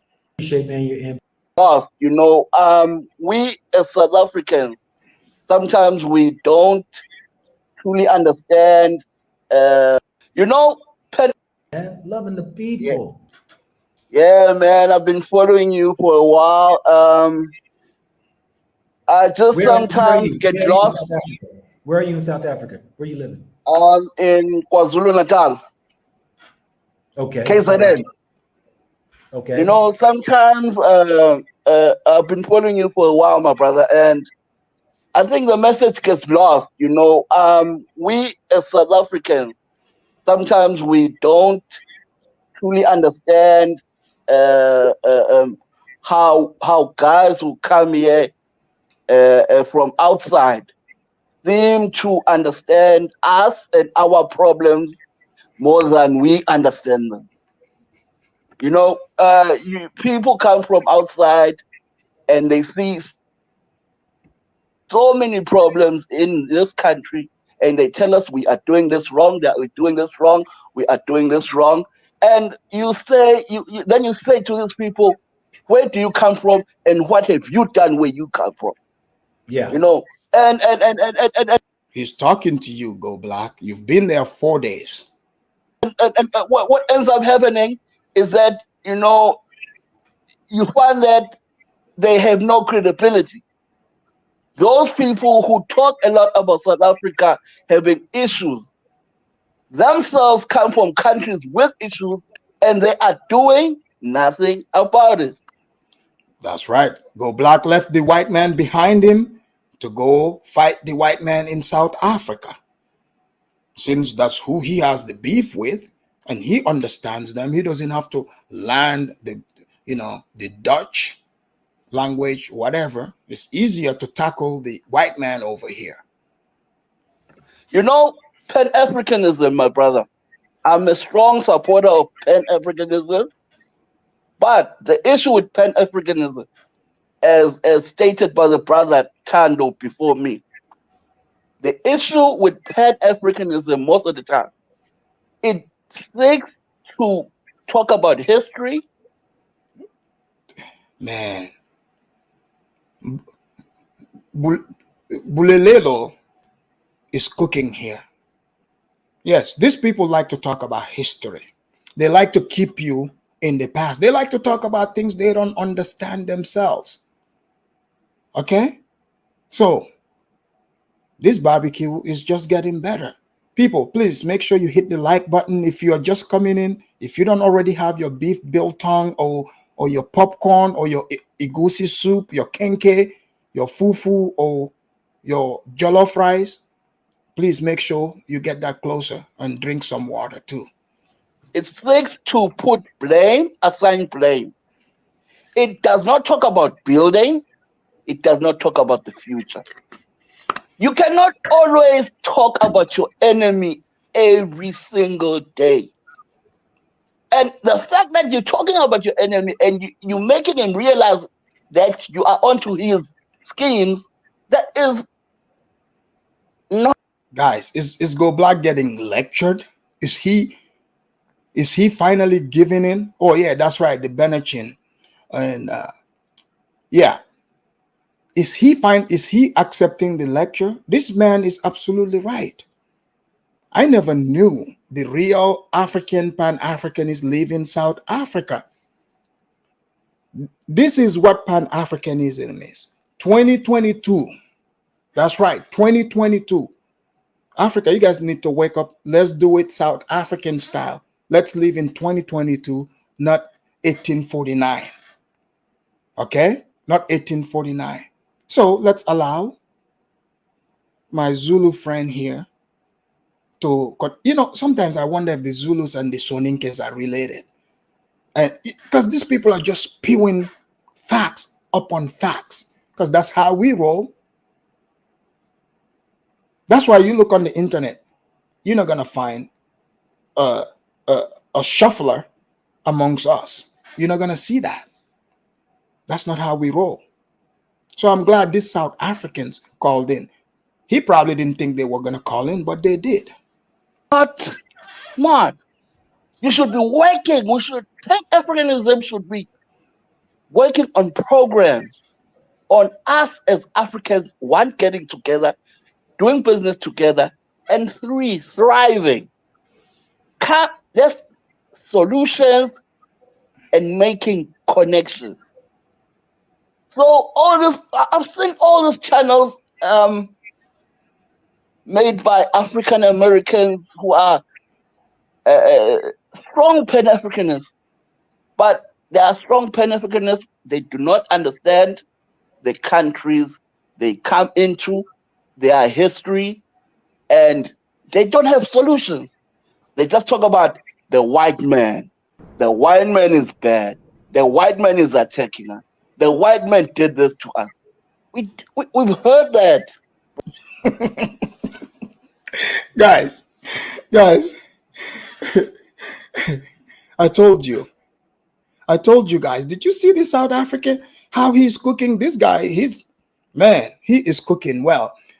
DJ Junior said, Afridamus, you forgot Sugo. Us Somalis, we want Sugo, which is to, hey, is Sugo goat in Somali? Because you see, in my language, we call goat Sugo. So please, right there, do you guys call, is Sugo, is it goat? Because in my language, so Ninke, we call goat Sugo. So yeah, but get your Sugo soup too. We need solutions. We need to come together. We need connections. We need to do business together. Well, let me ask you this right here. Because, there's a lot of things that we don't know. And there's a lot of things that you don't know when it comes to both of us coming from two different worlds. I still say the same system, because I don't care if you call yourself Britain or you call yourself a Boer, you're still the distant cousins of a European. So he's totally going to ignore what the man say. Isn't this what we have been saying from the inception of all this? You do not know these countries. You don't know our languages. You don't know our history is not the same as what you're saying. Most of these Pan-Africanists think, African, maybe their history started with all this slavery. Slavery, that's what every black person. The man just told you, we don't want to talk about, like we've had the history lessons. How about we start talking about building? We live now. Like how long do we have to talk about, King Leopold? Okay, like now we've all known, it's terrible guy, robbed the Congo. We know all this, but what, you want to demoralize the people to continue hearing this story, to be victims? The guy is laying it out exactly like we've been laying it out here. I'm saying this right here is that let's let this panel, like yourself, starting with you. What are some of the solutions they're doing about this racism in South Africa? And is it working? Are y'all making strides since apartheid? The man literally just said this. Even Tando before him said this. He didn't hear anything. The man just told you, don't come to our country and pretend like you know. So it's crazy. Oh, DJ said, Afridamus, no, we call goat Arye, but Sugo is definitely a meat base too. Oh, nice. I learned something here. But you see how Go Black, he didn't say, oh, I'm glad to hear how, the Africans, you guys are giving us feedback, the feedback. But they're not saying that. Mimi said, why y'all Soninkes bringing the rent prices up? That's not right. Inflation is called inflation. We got to keep up with inflation. And, don't try to blame this on the Soninkes. Living expenses have been going up. So we're just keeping up with the expenses. That's all. Okay. I'm telling you one thing, my brother. The struggle for South Africa began as soon as the white man landed. The what? It continued. I'm saying to you The struggle in South Africa began as soon as the white men landed in this country, and it has been going on for more than 300 years.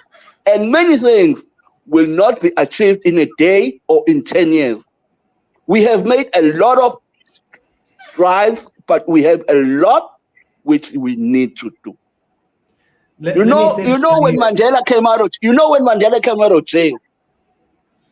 When Mandela came out of jail, the ANC had been here for over half a century. The struggle. This is wild. I'm glad this guy is laying it out. Christopher Kane, you guys know Christopher is from South Africa.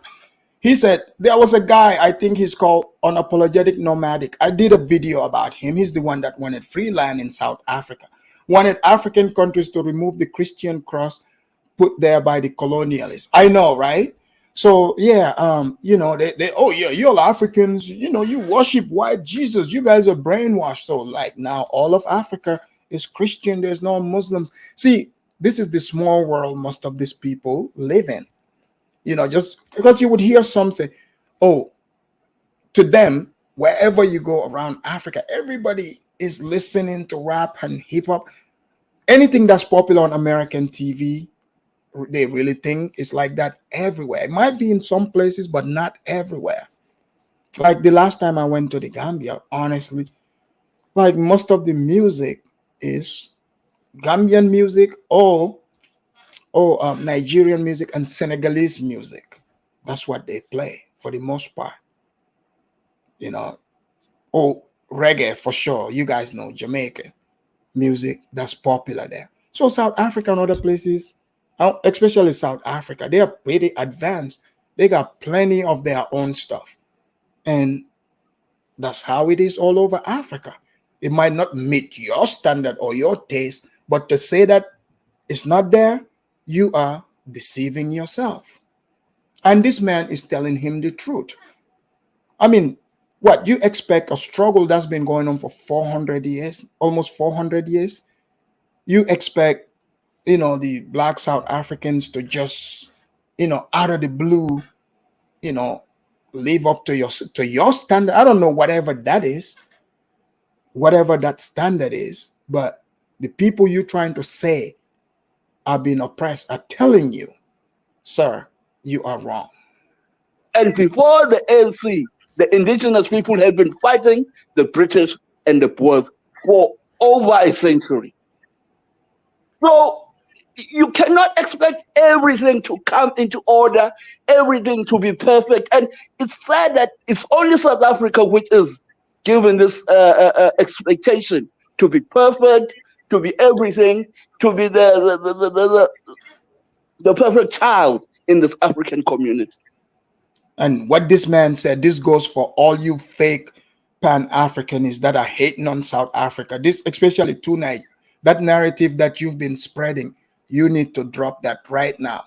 Because you see, look, people, you know, I don't like to pick on Nigeria at all. I don't like doing that. But when you know, like you start pointing fingers at South Africans, you know, trying to, you know, diminish their progress. You know, we need to hold that out.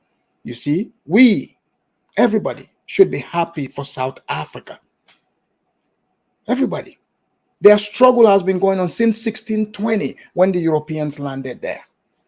Up to 1994, they freed themselves. So, like, what do you expect? You know, and I'm so happy to see there's so many of them that have positive outlook on life.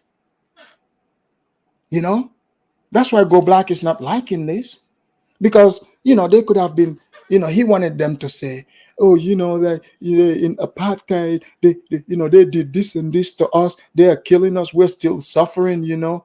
We are the underclass. Sometimes I wonder if some of these people that go to Africa, you know, they don't want to see other Africans living, you know, at a higher standard. I mean, I wonder if that's what it is, because some of the talking points when people diminish the South Africans, I notice some type of jealousy there. I notice this jealousy, like, oh no, you guys don't have what we are seeing. Yes, they do. They literally do. There are problems in America.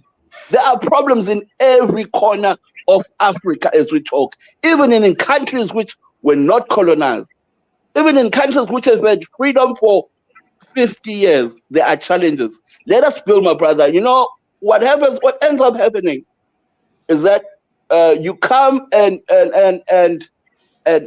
have your views, right? And I think South Africans tend to take issue, and I think you've seen that online. It's not that they are saying they don't like to be criticized. It's not that they don't like to be analyzed. But if you are going to criticize South Africans, if you are in Ghana, go to a slum and tell Ghanaians, why do you have a slum here? If you are going to criticize South Africans about foreigners or white people having businesses here, go to Nigeria. Ask them, why are Lebanese getting rich here? Why are Indians getting rich? Sir, they're not allowing the Nigerians to talk. Please do not bring them into this. You know, they're trying not to be a part of it, sir. You know, look at them. Here, man, shit, I'm saying. Got in Igbo. You know, and South Africans will take issue with that because it seems like we're the only ones who are expected to be like Look, South Africans, take it from me. Start ignoring these silly Pan-Africans, okay? We all see how you guys are moving, you're progressing, and, you know, continue working harder and, you know, eventually work with other Africans, even Nigerians. I'm sure there are Nigerians over there in South Africa working with other South Africans. It's not as bad as people try to, you know, make it to be. You see? So this man is speaking facts. Like, if you are saying you are upset at somebody having business and this business is legit, it's legal. Okay.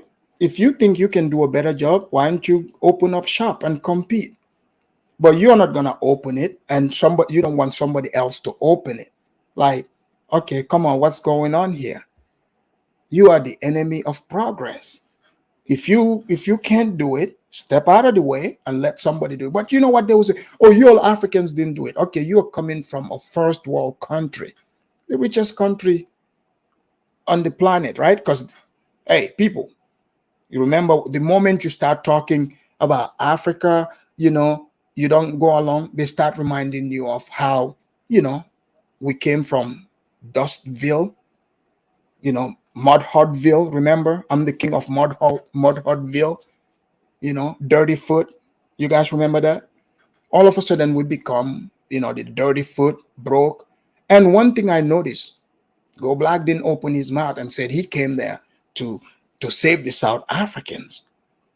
The other one, the nomadic, he went there. He wanted free land. Phil also went there. So all these people, they want, so in West Africa, we came to help you. In the meantime, you making money there, right? In South Africa, please give us land. I'm pretty sure there's plenty of people in South Africa that could make use of free land. Okay? This is literally crazy. I hope you guys are seeing what I'm pointing out here. Look at it objectively. This is ridiculous. That's why Go Black looks sad. You know, we're supposed to lead. Maybe people are looking for us to lead. We are working under very big problems. You know. Well, Movello, I have to move forward on, man. I gotta pass the mic because of the fact that, you know, I'm giving each person at least 5 minutes to speak, and I gotta pass the mic on. Thank you, my brother. Thank you, my brother. I hope you enjoy our country, though. You know what you must do. I'm gonna. Okay, listen, my brother. I'm closing off. Just make an appointment with South Africans and get to chat to them. Don't preach to them. Chat to them. Call South Africans, let them chat to you, and you're gonna find them. We are welcoming people. Isn't this is what we've been saying all along? Where they're like, man, you guys shut up. You guys are haters. You guys are against, you know, our movement. But you see, in South Africa, they got good internet over there.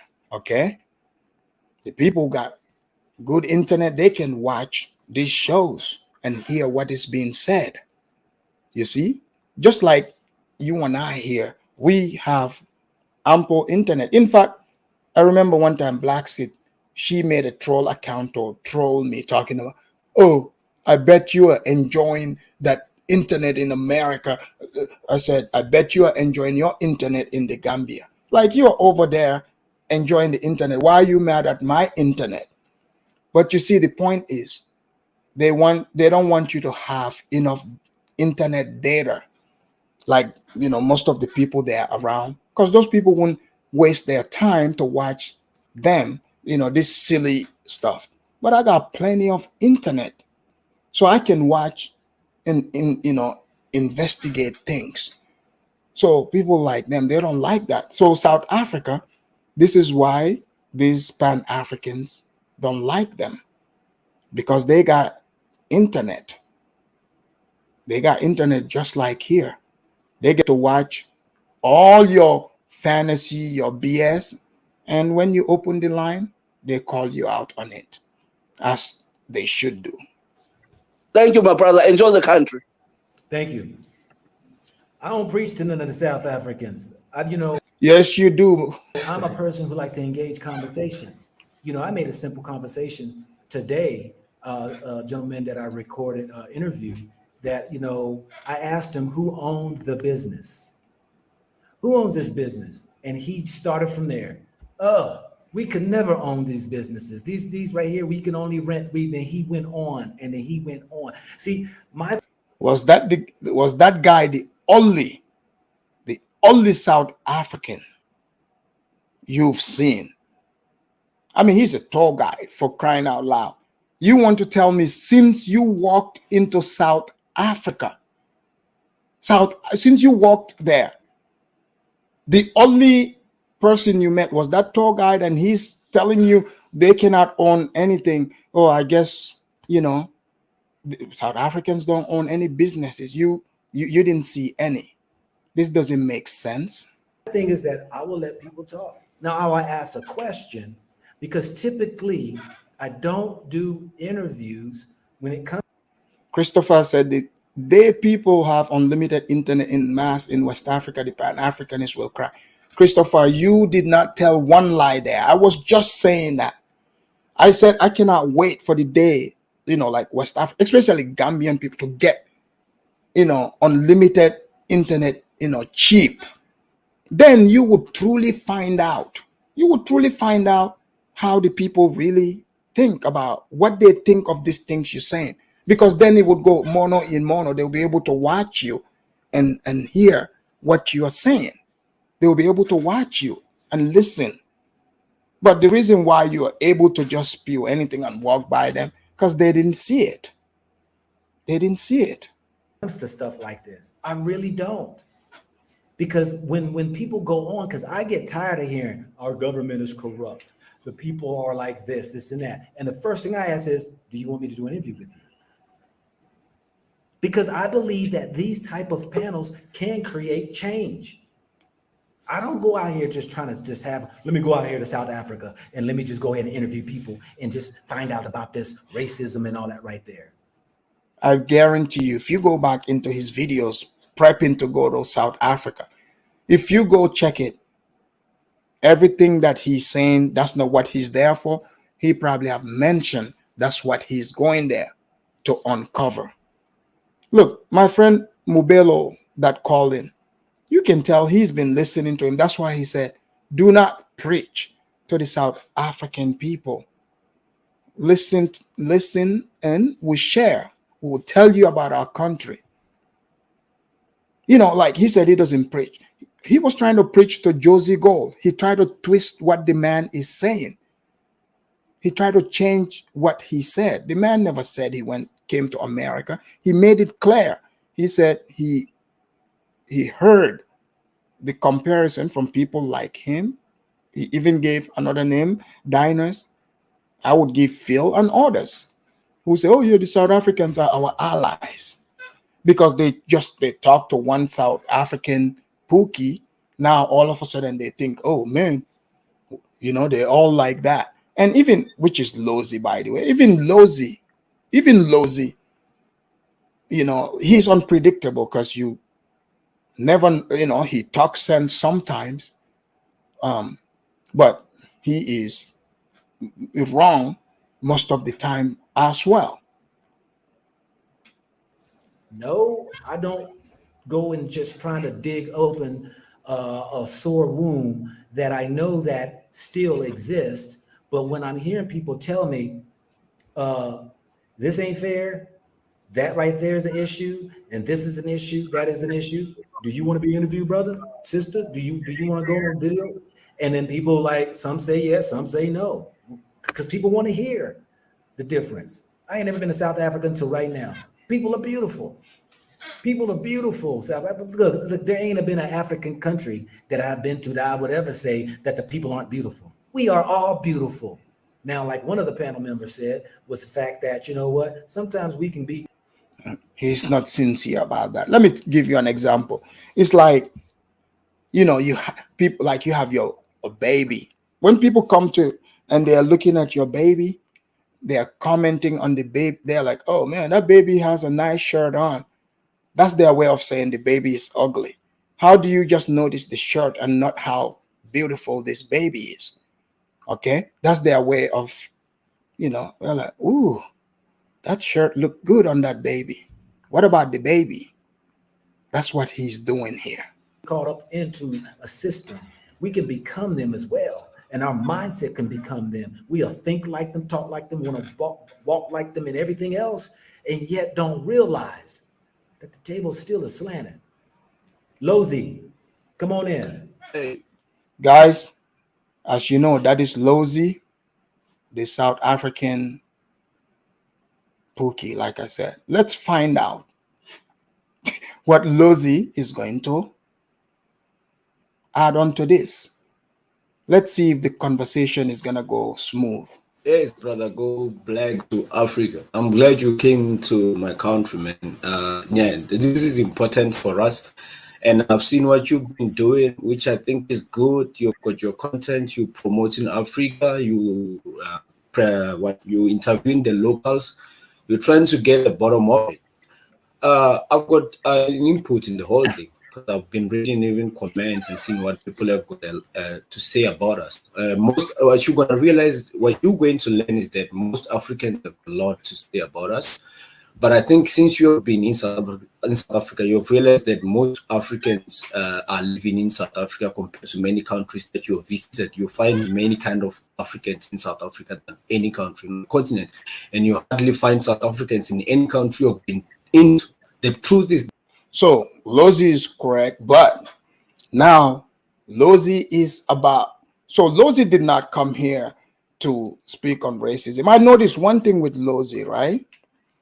I gotta give that to him. Lozi doesn't waste his time to talk about racism or whatever. Like that's beneath him for some reason.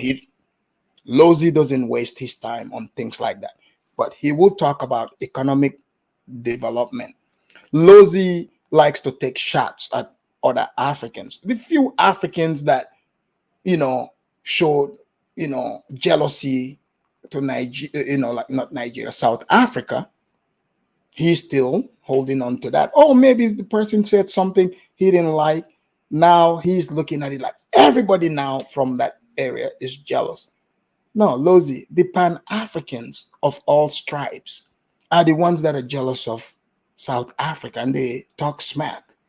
It's not everyone like you're trying to paint it. That this is the global system that we are facing. And South Africans are better black vision on the continent than anywhere. South Africans are having the largest standards of living more than any blacks on the continent, apart from Namibia and Botswana, which I believe they are on pair with us. What we are dealing with here, it's What did I tell you? What did I tell you? Lozi is unpredictable. So now, Go Black wants people to talk about race, right? The white people. Like I said, I don't remember Lozi really wasting much of his time talking about white people. That's not what I remember him as.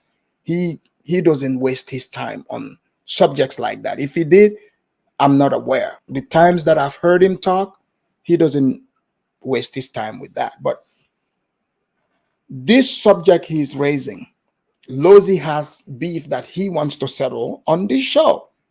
But Go Black, Go Black, after all the cooking he's been facing, the last thing he needs is this here, this subject that Lozi is trying to raise. Now, Lozi is saying, all the Africans are not doing well, all the South Africa. Go Black doesn't want to talk about this. But here we go. Let me ask you, Lozi. Yes. And honestly, I don't blame him. After the cooking he's facing there, why would he want to, engage this? He knows, West Africans are watching. He knows that. So he knows where Lozi is trying to take this to. Ask you a question. Yeah. What countries have you been to?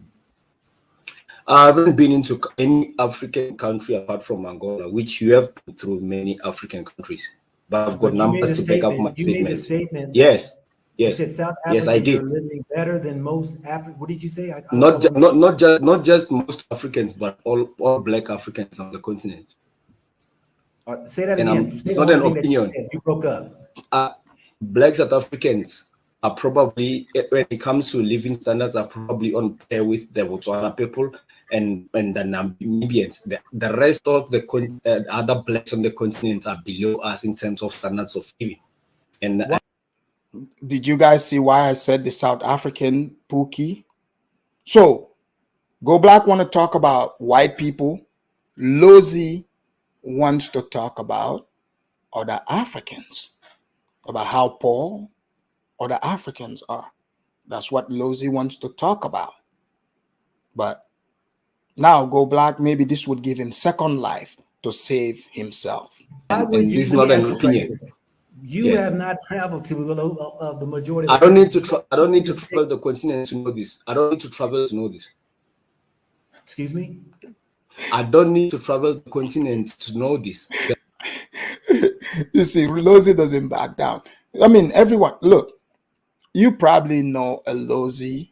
You probably related to him or you know him as a friend. Like that friend that you bring to a party or to the people that, you don't want this kind of problems there. And then all of a sudden you bring Lozi along and you never know what he's going to say.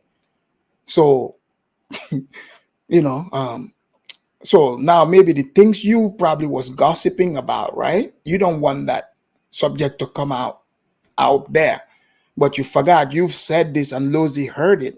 Lozi thinks now you are okay with talking about this. And then you guys are out there, you are talking about blue. Lozi's like, hey, remember how poor these other people are? But Go Black don't want to talk about this. Lozi is insisting. He said, this is facts. Let's see how he gets out of this. The migrants' numbers don't lie. How do you know this? How do you know this then? The migrants' numbers don't lie. People are jumping our borders to be in South Africa from the continent. He's got a point. All over. Okay, so let's talk economy. Let's talk economy. There we go. He's about to talk economy. Let's find out what he's about to say. Go to Africa. Let's stop with opinions. Let's talk economy. Let's talk hold on, economy. Hold on, Lozi. This is my show, man. You don't tell me what we talk about. Go Black is getting heated. He is getting heated because it started with Josie Gold. Josie Gold came and dribble, and dunked on him. Then you have the other people that keep going on. And now Lozi is coming here. The man is already hot. You're trying to change his topic. So he has to show you that he's a man, not a boy. This is a man, not a boy. He's a man, not a boy. Talk about what I want to talk about. If you don't want to talk about it, then I'll just let you go. Which blacks are living better than us? Have a good night. So we're gonna go ahead and move on. This is your man, not your boy, Lozy. Come on, man. Let's talk about I talk about what is Christopher K. Now you guys see why I say for the South African party, Lozy can come. Okay, Lozy can come, but he can only have water and biltong. No alcohol for Lozy. Okay, none of that. at the case right now, and it's a subject matter. How can we talk about you're gonna make an offensive statement? You're gonna make an offensive statement. Now I'll let you call back in, Lozy. No, don't just call it offensive.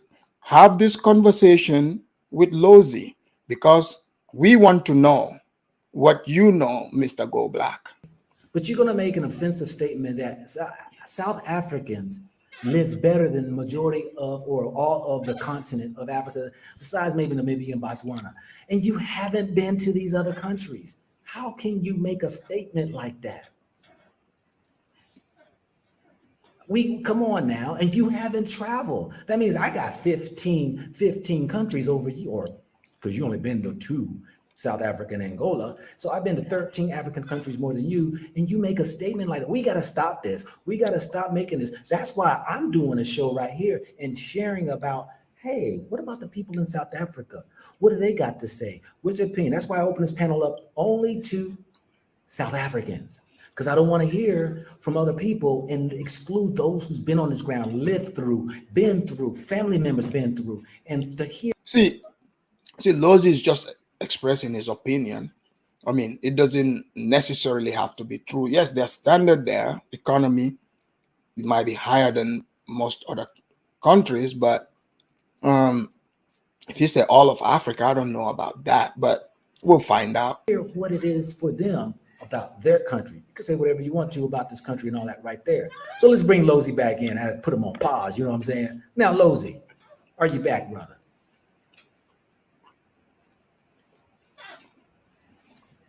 Lozy, are you there? I'm here, brother. I'm here. Okay. Can you hear me? I can hear you.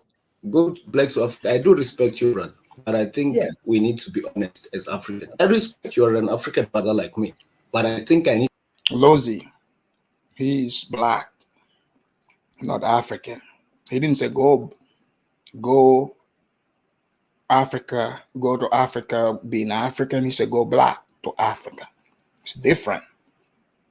So let's let him speak. To be honest with you, and you don't need to cut me off, because I don't believe you've got an agenda. I think you've got the best heart. You do love South Africans. I'm a black South African, and you're speaking to what? Now, Lozy is always looking to get black Americans to say they love South Africa or put the words in their mouth, but whatever. Now, I want to educate you about our economy so that you understand. So give me a chance to explain. That's all I'm asking. From your perspective, please. Not my perspective, but facts. You can do research. You can research what I'm about to say. Okay, 3 minutes you got. Go ahead, lay it on me. I want 5 minutes. I don't want 3 minutes. I want you to give me a fair I'm about chance. to cut you off, man. You can't control my channel, man. Oh, okay. Okay, 3 minutes. Bro. Okay, 3 minutes. Okay. Who is this guy? All right. Okay. I said black South Africans have got the largest living standard more than. So Lozy knows a whole lot about economy. Like Christopher said, Lozy the economist. Exactly. Now Lozy is an economist. The rest of the black country on the continent. Any black nation you can think of. So I was telling you about the wealth. Yes, white South Africans are the richest group in South Africa. But here's the most important thing. They are the richest group in Africa, richer than any group in Africa. And the second richest group in Africa is Egyptians. And then the third richest group in Africa is black South Africans. We control 30% of Johannesburg Stock Exchange, which is the largest shareholding on the continent. We control the largest investment portfolio on the continent as I speak. That's the reason why you don't find South Africans in Nigeria or Gambia or the rest of the countries. There we go. There we go. The places that the people he has beef with, he has to name them. Nigeria, Gambia. Gambia is a tiny place, 2 million population. But let's see if Lozy, what he's saying, trying to compare Gambia to South Africa. Here we go. countries you've been through. While you can find the same people you've been through, be it Senegal, be it Ethiopia, or wherever you've been through, you can find them in South Africa. The reason they are in South Africa is because they are chasing for the dreams, the good life, because our standards of living are higher than where they come from. And economics back up the numbers don't lie. If you look at Botswana and Namibia, you know, I don't get Lozi's point here, but we'll let Lozi do what Lozi does. Their economy, and I hope Go Black Googles this while he's talking to Lozi. Depend on South Africa. But the most critical thing is that they've got relative standards of living compared to us.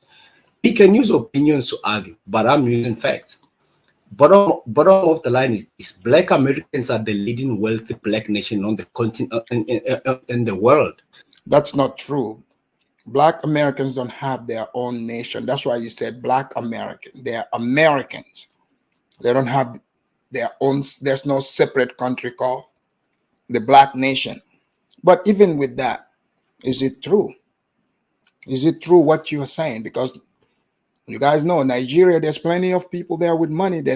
In Africa, there's plenty of people there with money. You cannot even, they don't have, the blacks here don't have that kind of money. If people are announcing their money, that means they don't have money. The people with money, they don't say it, they hide it. Remember, most rich people in other parts of the world, even the Arab world, you don't know how much they have. They're not going to disclose it. But there are plenty of people with money. But let's find out. The blacks in the Caribbean islands fall second, and black South Africans are third, as we are leading. So the rest of Africa, so it's the Caribbeans, and maybe Lozi thinks the entertainers he's seeing, those are the ones with money. But anyways, let's go. Wealthy blacks on the continent, and Nigerians fall fourth after us. Now we can use opinions to back up. I almost believe Nigerians might be number one, but I can assure you they're at the top there. Up your argument, but I get, since you've been in South Africa now, an average black South African is living better than the countries you've been through, unless if you want to be dishonest with whatever you were about to say. Unless if you want to give me any black country in Africa that has got higher standards of living than us, name that country now. Before finishing my 3 minutes. I'm looking, and I hate to do this because I'm not giving up. I like to do research, but just a quick glimpse of just bringing up who has the most middle. Which country has the highest middle class of Africa? In Sahara. In Sahara. No. Yes. I said in Africa. In Africa. Oh, okay. This is what I called up. It says Gabon has. Boom. Gabon, small country, living standard is high. So Lozi, the economist, didn't do his research. 75.27% of population belonging to the African income middle class. Gabon. I also asked the question, which I said I don't like to do this. Gabon is a small population. Oh, Gabon is small population. What about Gambia? What about Gambia? Gambia is only 2 million people. But when you were talking about the countries that don't have as much as South Africa, oh, you didn't say Gambia was small. You just threw Gambia there. So to fit your talking point, then that Gambia is now all of a sudden can be used as an example with South Africa. But the moment they bring a country smaller but have higher standard, now, oh, they are small. Come on now. Gabon is relatively. In that case, we could say maybe Nigeria have over 200 million people, so you cannot really expect them to, live like you because there are way too many people. So this guy is not making sense. There's a less class by aspiration. No, it's not an excuse. Numbers, I know what Gabon is per capita. Okay, so I have to cut him off because that's not my type of my channel right here. This is your man, not your boy. My channel right here is not about arguing and fussing and fighting. He asked me to name. So I don't like to do this on the internet because the internet has a lot of switched up information. But a quick glance that I called up was he said they have the most So we'll do one more caller here, and then we'll wrap it up. Most Black Africans who live better than most of America. When I call it, what's the middle? Who got the most middle class? That means you living comfortable. They says Gabon here. Now I asked, what African country has the most rich Africans? Is the top rich countries in Africa? Nigeria, Egypt, South Africa is number 3. Now, so you see, that's the thing. Lozi need to do his research. I bet he hated hearing that Nigeria is at the top, because he likes taking those shots at them. Lozi, I keep telling you, stop digging into these things. You might get the answer you don't like. Turns out Nigerians are in fact at the top. I think you would have known this. Now, there again, I like to do homework, and I like to check out more than just one source. Because I look up another source here, the worldpopulationreview.com. It says, which is the richest Black countries? Top 10 richest countries in Africa. Gabon. Now, he says Gabon is smaller. Of course, we know Gabon is smaller. But if you're going to go ahead and throw numbers, or you're going to try to throw questions out, you got to be specific. Because then well, he did use Gambia, as the poor place. He didn't care about the size. But now Gabon, he wants to use size. And Go Black, I'm glad you pointed that out. It's got Botswana, then it's got South Africa. But there again, that's neither here nor there. That's not my topic. So we're going to get back on the topic of how South Africans are, or how they perceive what I am saying by my experience and what I'm told about discrimination. And what are the solutions in place? And some people have been sharing that right there. And so for those right there, I'm gonna put the link in, and I'm going to play this video, the audio right here of a young brother here that I interviewed. And let's just hear what he has to say. This is just another perspective to this. Going to the next guest right here. Mike, are you South African? No, I'm not South African, but I was just listening to what you guys were saying. Tonight, Mike, is only for South Africans. This is their night, man, to speak. But I appreciate you. Sorry. Yeah, but keep up. But anyways, keep up the good work. But also, what the policies. Where do you guys think Mike is from? The accent, is he Cameroonian or is he FBA? Put it in the chat. So, go ahead. Our next guest, Everyday 13. You from South Africa? Now, I just wanted to speak up real quick on this. I'm going to be short and brief. FBA from Philadelphia. I can't, brother. This is for the okay. South I got you. I'll leave. I appreciate you, though. Thank you. Yes, I'm giving the floor to the South Africans. Why? It's y'all's country that you're living in. We're all Africans, really, before just being called South Africans. That's one thing we really need to unite in. Let's tear down those borders that they have wound up putting out here and dividing us all. We know we come from different tribes, and we might have our own differences and cultures. But were we back then where we are today? Was the division as bad as it? So yeah, we were all kumbaya, we were all one people. The white man came and put the borders up. Another Pan-African lie and fantasy. But okay. Was. Now we know some stories that they have shown, and we know that they were, these tribal wars and maybe went on, and that's just the way things were. But we're gonna let the South Africans have their floor tonight. I think it's only respectful because of the fact that I can't let anybody else intrude on South Africans if they ain't South. Like the Mali Empire that these people like to talk about, Mansa Musa and all that, right? You do realize Mali Empire, they also conquered territories. For Sunjata to come on that throne, he didn't just get picked. Sunjata had to fight a battle before he was elevated to Marijata, meaning king, Lion King, Marijata. Sunjata fought Sumanguru Conte in the Battle of Kirina. So are you going to say that was tribal war or over territory? You know, because Sunjata was supposed to be the lawful, you know, heir of the kingdom. But I guess he was born crippled. Him and his mom had to leave the village where they were from when the father died. So he went, you know, elsewhere, pick up power, came back, and fought. I'm talking in real battle to win.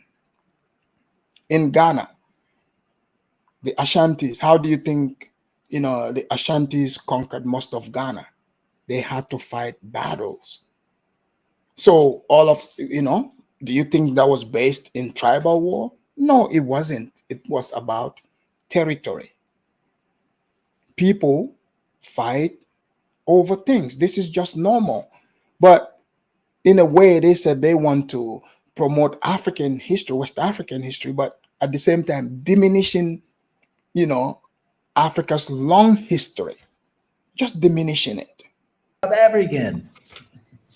Am I right? As Pastor Gino would say. But anyway, let's move on. Fishy. Are you South African? Case system. You know, there are those guys. Yeah, I mean, now I got all these other people that I'm in the caste system that we all blacks always fall at the bottom of a scale of something anyway when it comes to other people. But it's mighty amazing they rather be around us in our lands and in our places, and yet, you know, we're at the bottom. Should I leave America if there's a caste system that I'm fifth down as the lowest of the low? If anything, this country idea united all these countries you're seeing today. You know, if anything, if you're saying these things you're saying, maybe how do you think the transatlantic slave trade was possible? I know some of you like to tell the story to say this was the white man that went and kidnapped people. When you say that you're diminishing African history, you're literally saying people on the coast, West Africans, Central people they were just low IQ people. They are defenseless. It's just a couple of white people showed up with their boat, got off, went and started snatching people that, you know, like animals. We all know that's not what happened, you know. So if you try to create a make-believe story, you would either have to, you know, sell the story that Africans are weak, docile, low IQ. You can just come and grab them and take them away. Or you tell the real story, which is it was a trade, it's wars. Some of the weaker groups lose and they get sold into slavery. I'm not glorifying the story, but that's how things used to be. So you tell me, is that the era you want to go back to? Or now that, you know, we're all living, you know, in mostly harmonious situation where we see each other as countrymen? Because that's not how it used to be. Different tribes have different territories, different groups have different areas. That's what it used to be. And yet we're predominantly the majority. So we've come a long way since that time. So there is more progress to come because now we are much more aware of each other, you know, and each other's plights, each other's history, each other's culture. The only way you can learn is if you open yourself to learning. But if you think you know, having chip on your shoulder, narcissism, trying to preach to people, telling them, you know, what they should or shouldn't do, you would certainly miss the reality. You see, I haven't faced racism in the majority of the African countries because they're all African. You find that the Europeans are somewhere, they're on the tourist traps on the beaches somewhere, and they ain't trying to get with the locals, and they stay in there. They're not trying to build communities, though there are some that have, of course, their business. So he said tourists. So I've been a tourist in different places. I'm going there as a tourist. I'm like, what? I'm supposed to go build houses. I don't live there. I'm there for tourism.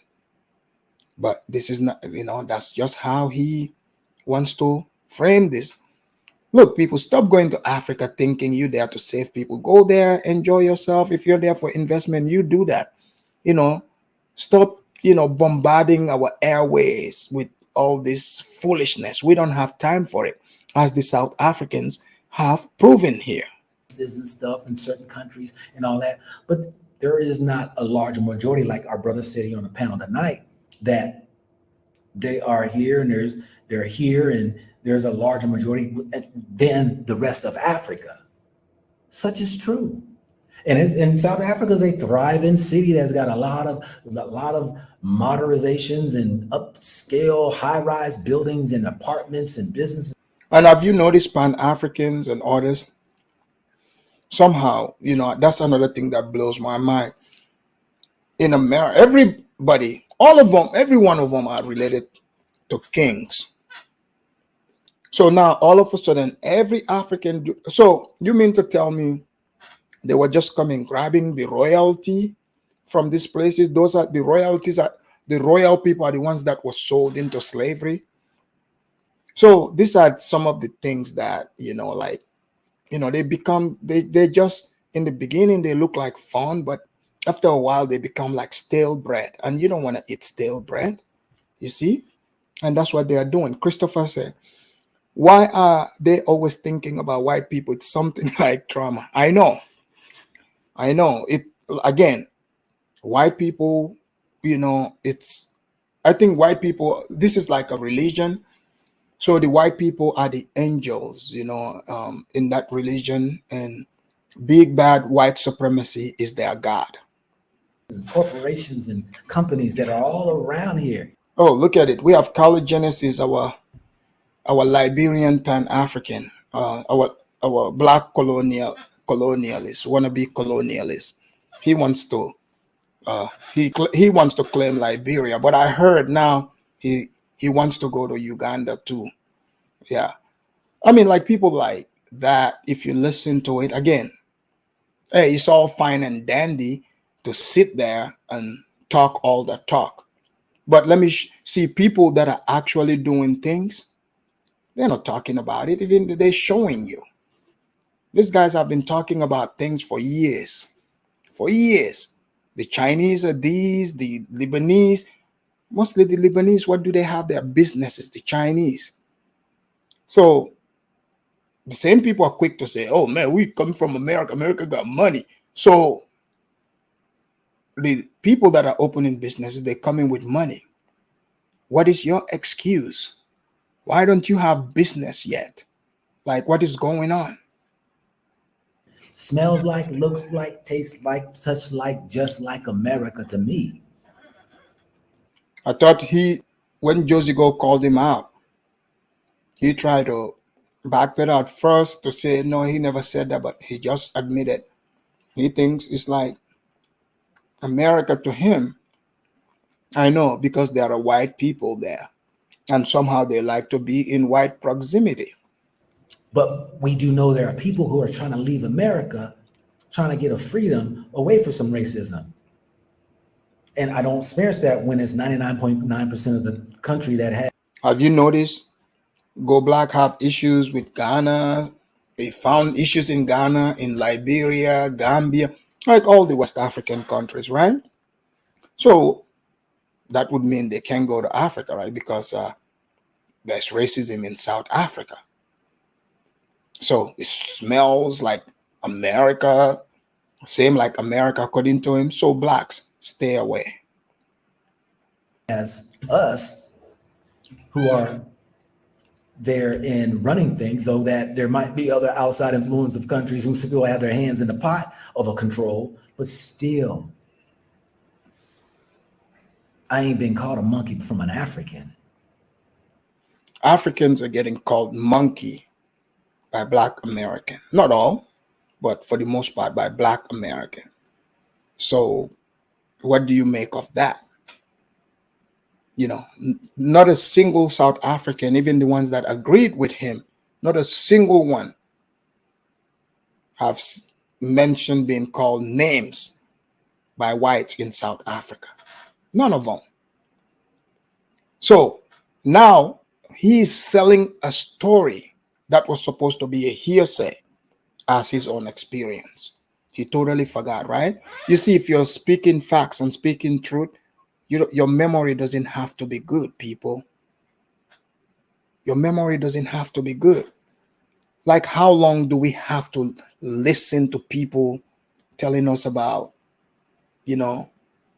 life events that no longer exist, eras that no longer exist? We live right now. Like, what are you working on? Okay, fine. You say the white man is doing this, the white man is doing that. What is the solution? You see, they don't bring solutions to you. If you're saying the white man is doing this, okay, that's your experience. Tell us this and tell us what your solution is. That's what we want to hear. If it's true. But you guys know from listening, you can tell if it's true or not. And still, I haven't had somebody jump off don't get on the elevator because I'm black and they're white and they think that they ought to. I haven't experienced that.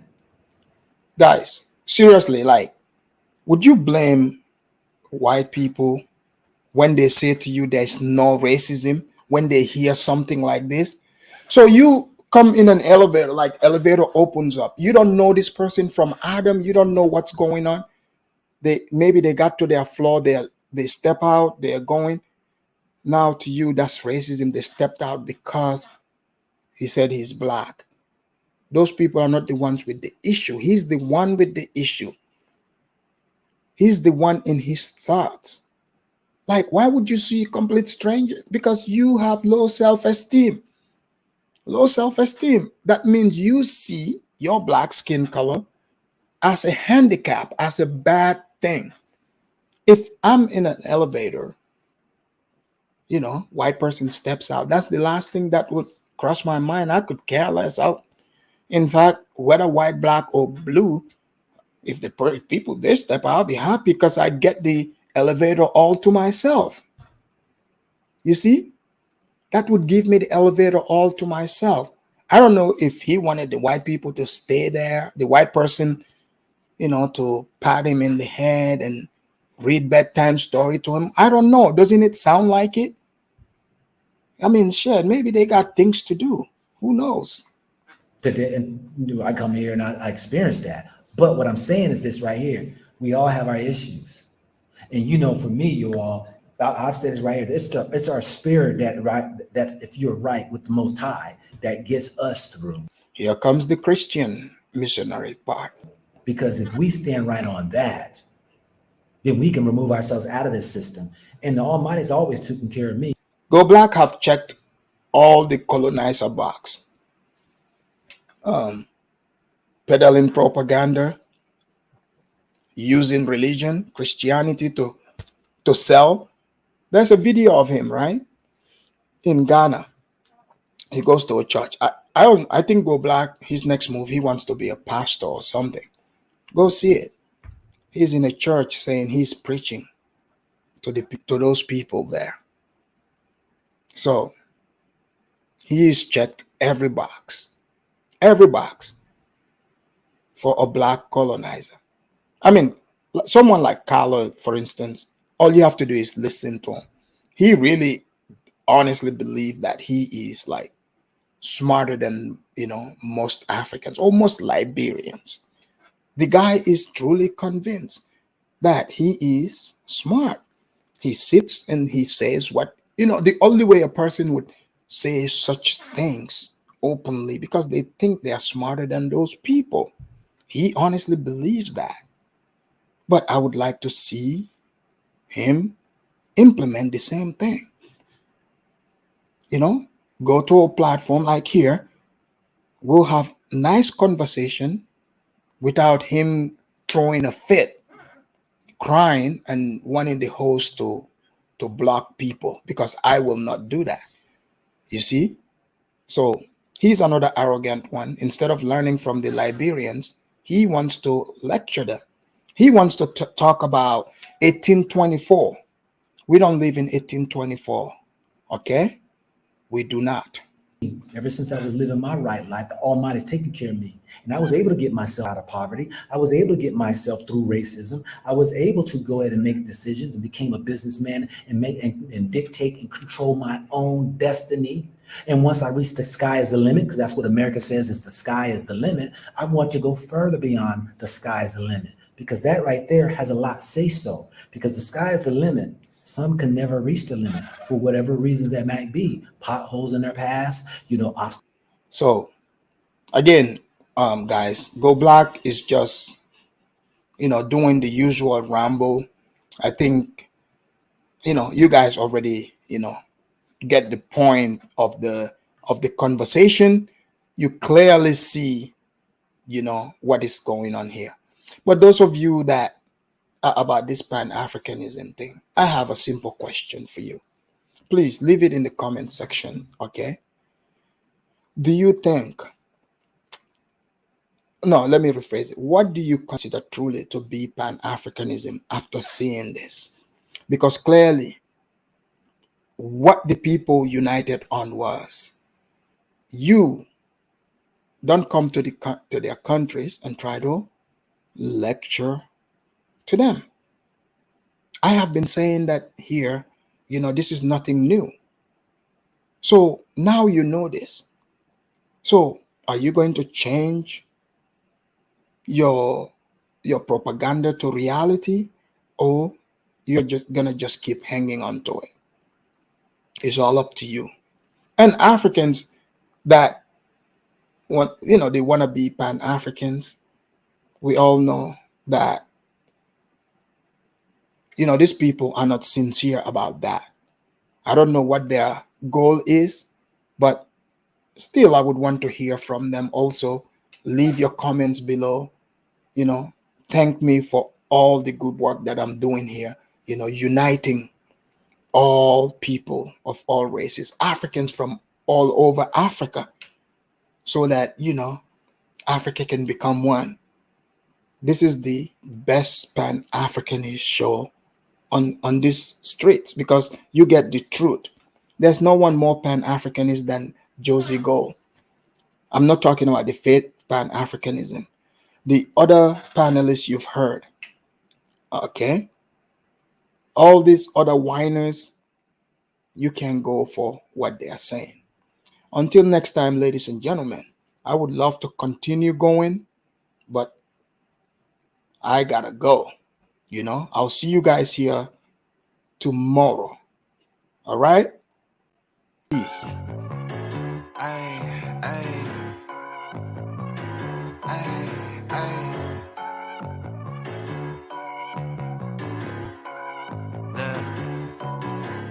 Baby girl love my bop and I like me too.